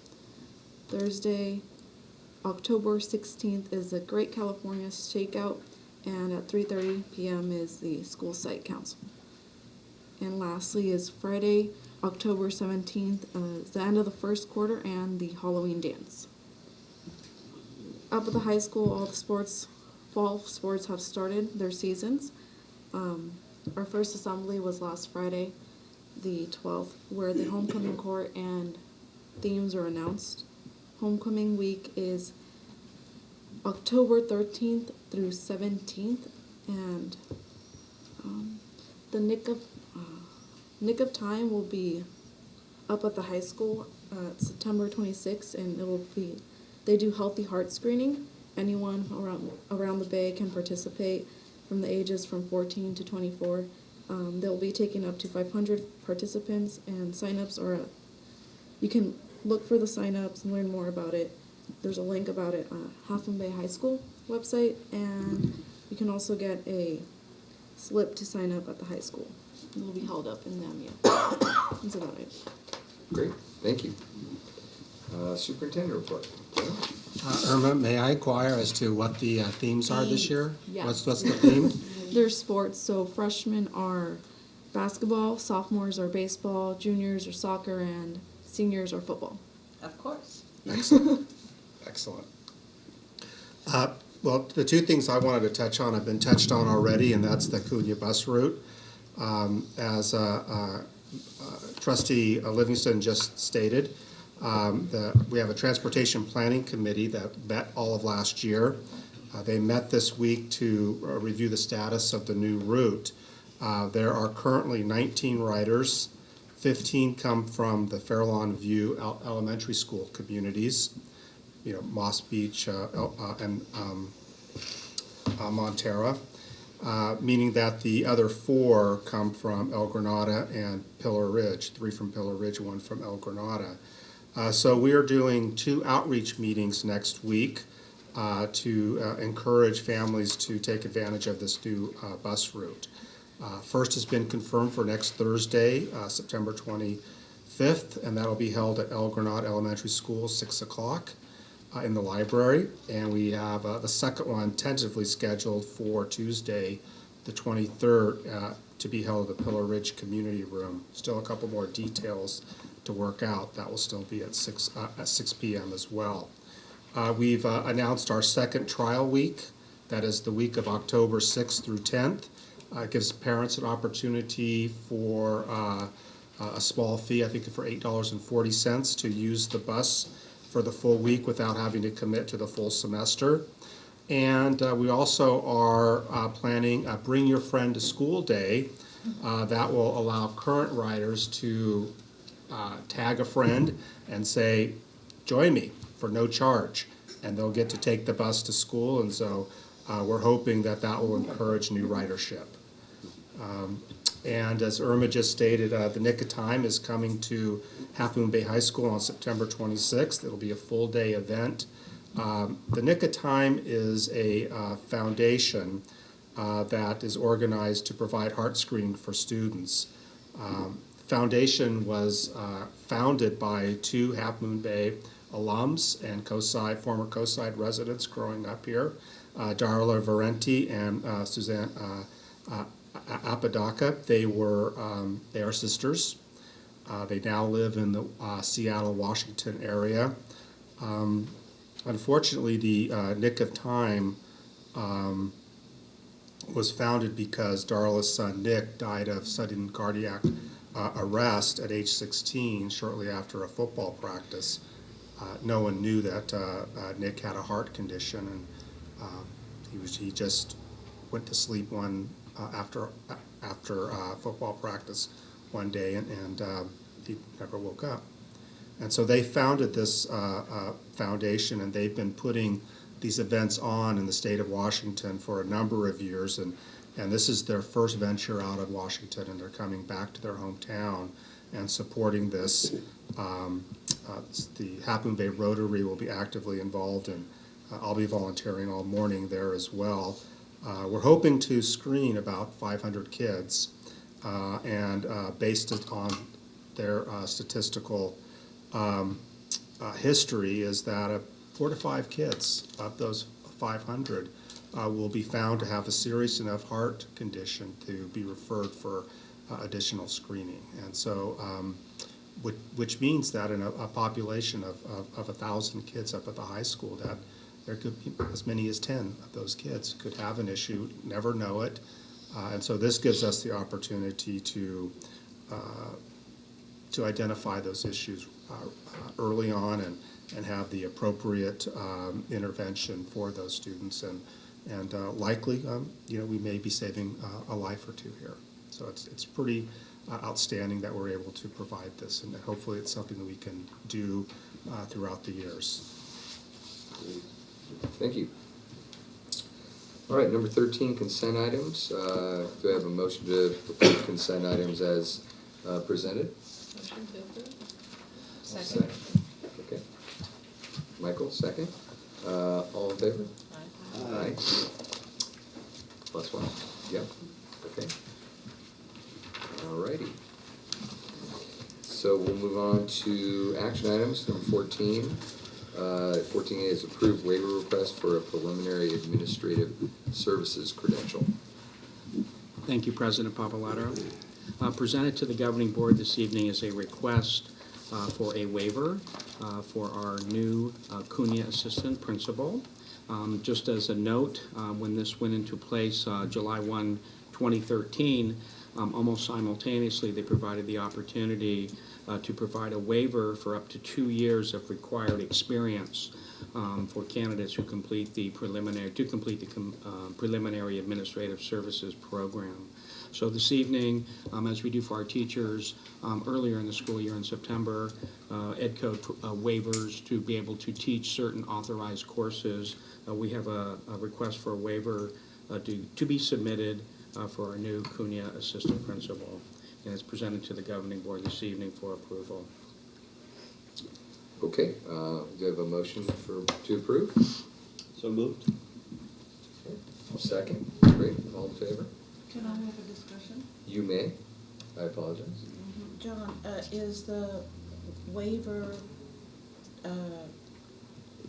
allowing somebody to step in who hasn't had enough classroom experience? Is that what it's directly related to? Yes, the waiver actually is for 2 additional years to meet the 5-year requirement. And was that posted on the job description, that there would be certain criteria to be met for the position?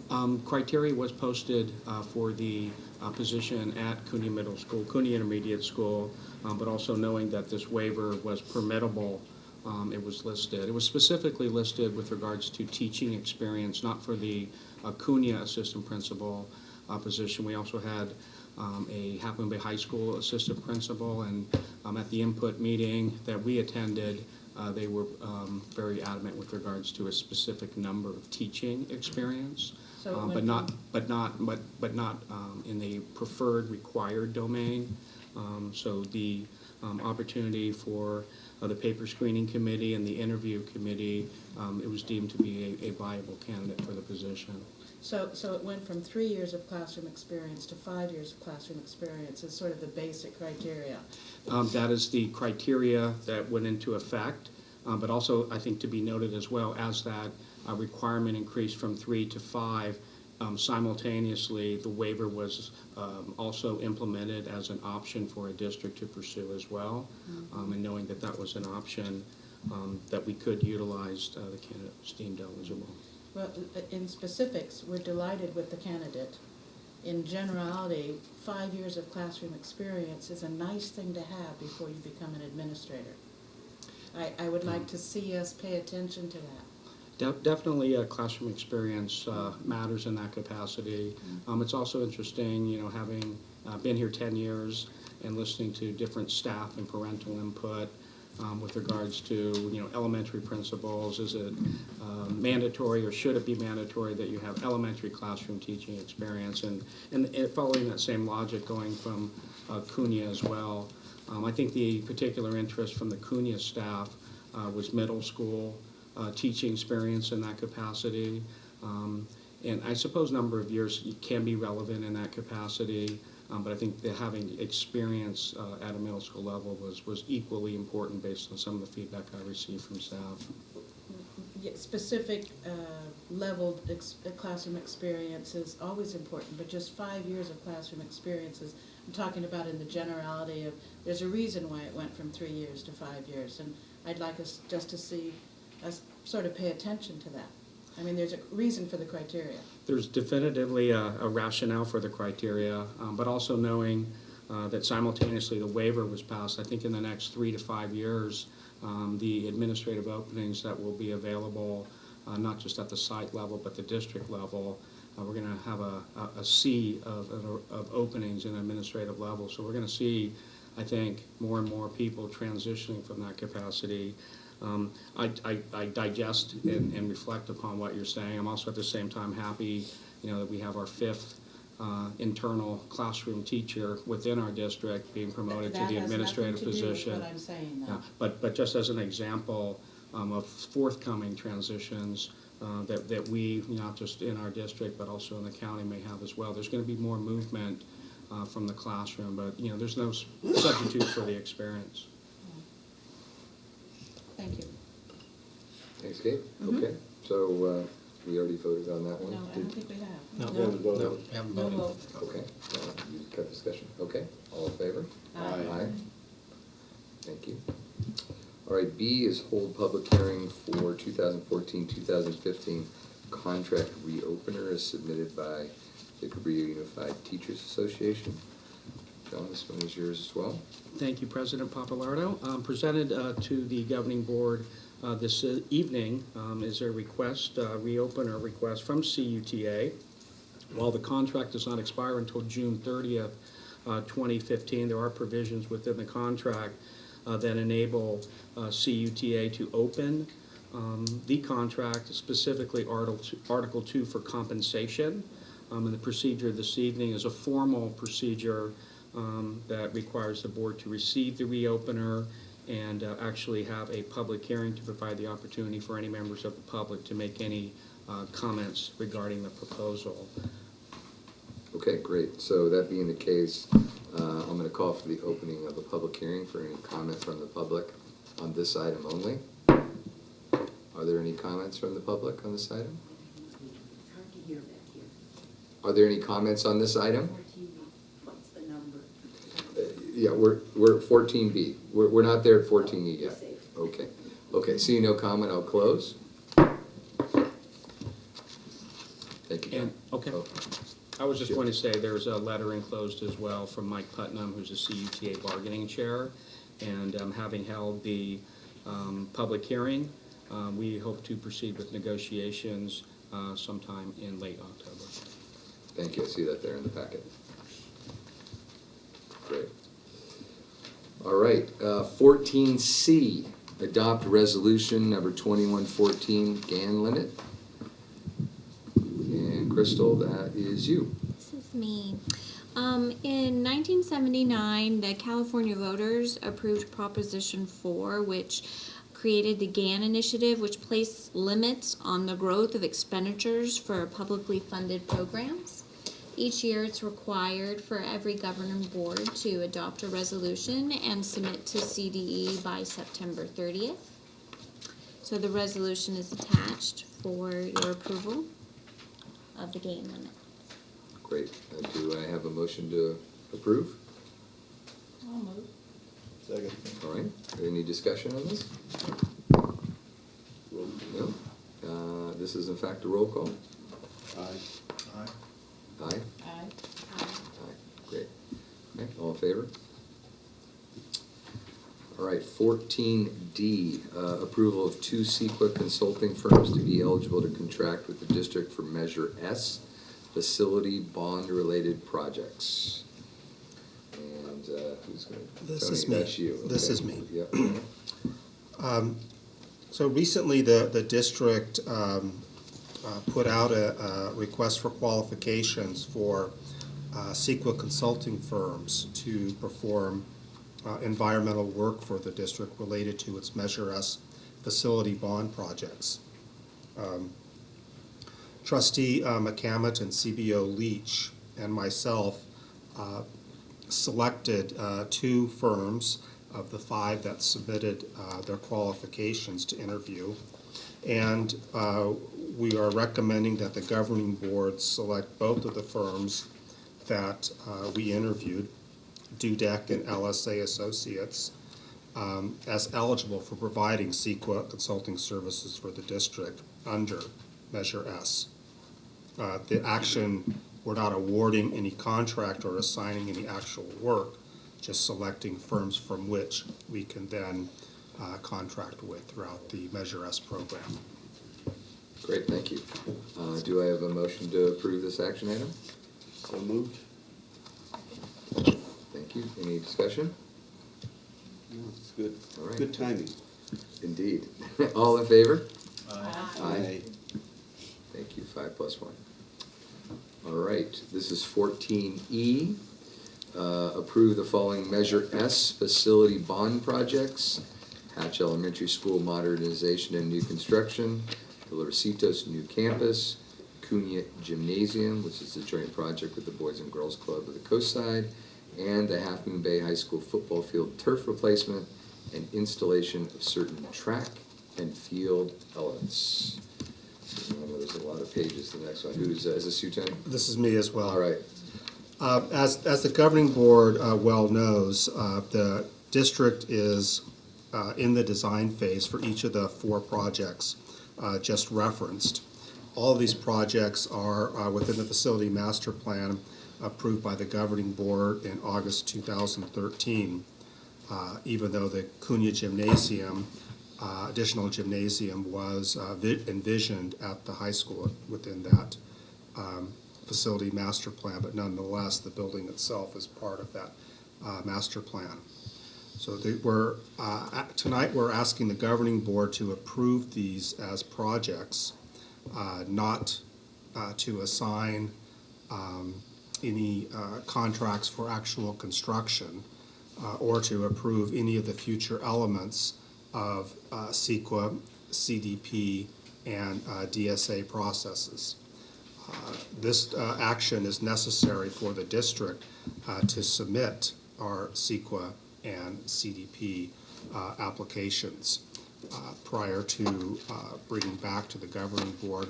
Once those are worked their way through the various approvals, and we have DSA signing off on our actual plans, we would then ask the governing board to approve construction projects. But again, these are simply approving these as conceptual projects so that we can move forward with the next steps. Thank you, Tony. Do I have a motion to approve the action item as presented? All right, and a second? Second that. Great, all right, discussion. We do have on 14E, Pamela Fisher, want to offer some comments?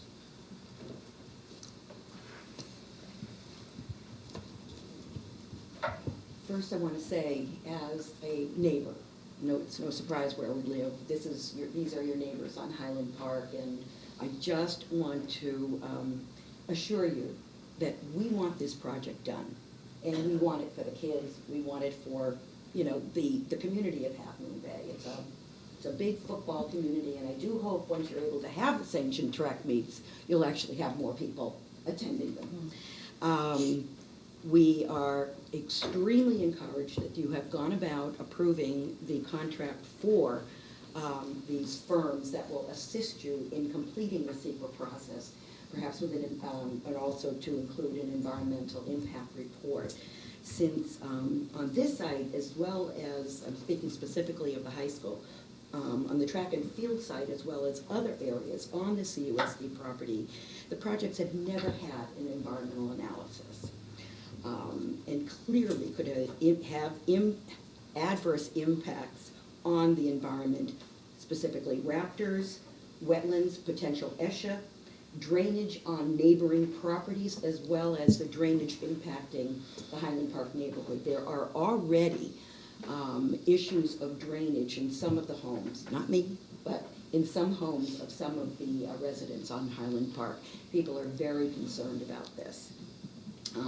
And I was going to say it seemed premature to approve it, but you've explained that this is basically a general approval of the preliminary project, which makes perfect sense.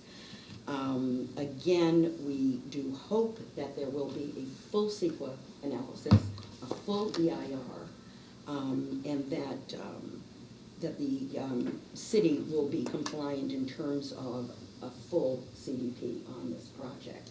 We're encouraged that these have been recognized as heritage trees. We know intimately how compromised those trees are.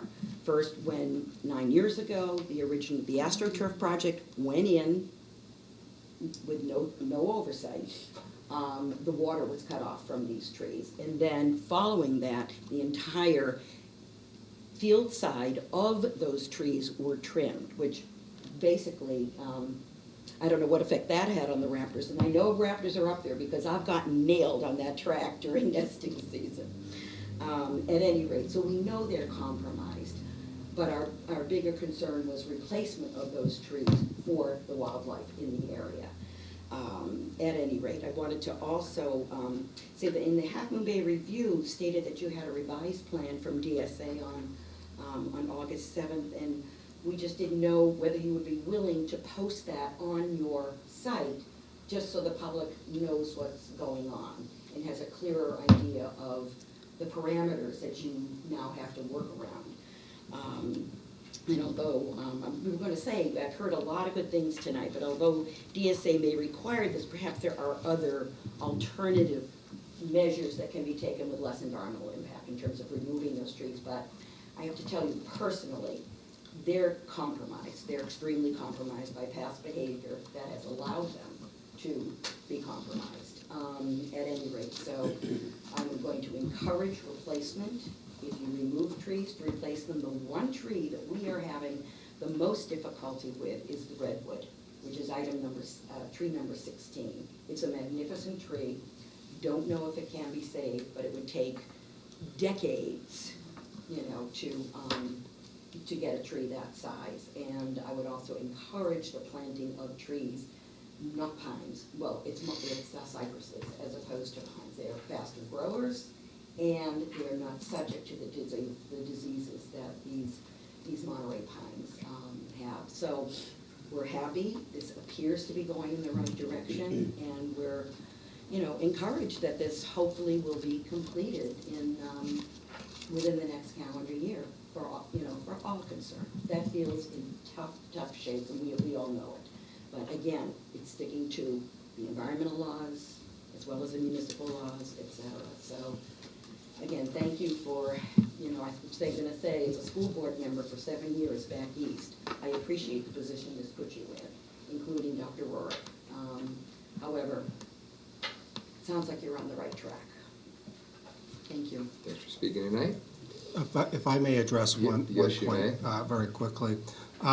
The article in the Half Moon Bay Review stating that there was a new DSA plan is not accurate. Those have been oral conversations with DSA that Mr. Watkins spoke to earlier, and those are simply that we believe we have an alternative to that west path of travel that would allow us to maintain and keep those trees.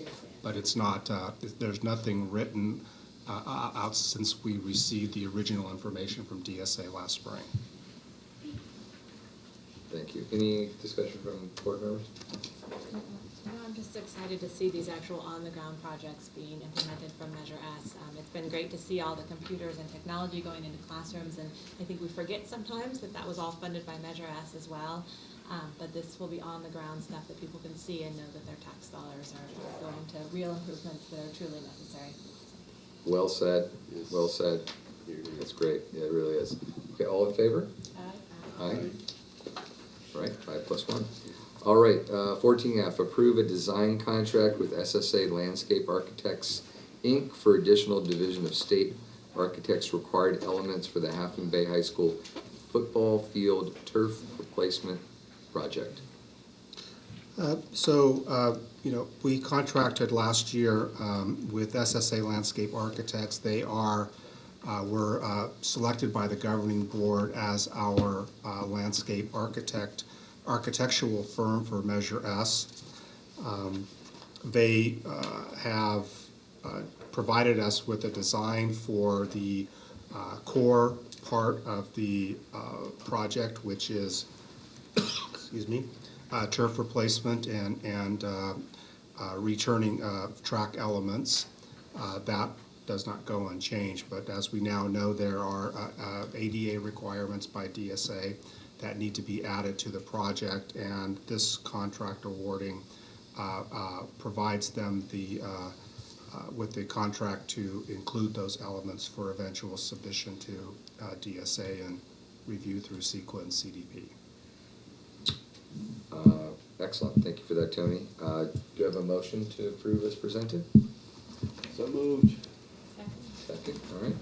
Any discussion? No? All right. All in favor? Aye. All right. That one passes. All right. We have no discussion items tonight. Future board agenda items. We have statement of assurances for textbooks and instructional materials. B, policy maintenance updates. C, quarterly report on Williams uniform complaints. D, 12, where did that come from? Annual independent audit report. And then we have a whole host of future events. On the 22nd of September, Measure E oversight at the district office. On the 23rd, CRST meeting at Hatch has its ELAC meeting at Hatch. On the 24th, ELAC at Farallon View. On the 25th, ELAC at the high school. As Tony referenced earlier, on the 26th, we have the Nick of Time Foundation heart screenings. On the 29th, DLAC Parent Committee meeting at 6, and Measure S oversight at the district at 6:30. October 1st, we have Cunha ELAC meeting. On the 3rd, El Granada ELAC parent meeting. 6th through 9th, parent-teacher conferences at all elementary schools. My gosh, that's fast. On the 7th, Chamber Education Committee meeting at the district office. And then October 9th, we'll have another board meeting. The board is going to return to closed session, but just want to, if we could all take a moment of silence for Rocky Perry, who tragically lost his life, longtime defensive football coach, his family, and the community. Where the board has all of them in our thoughts, and if we could just have a moment of silence.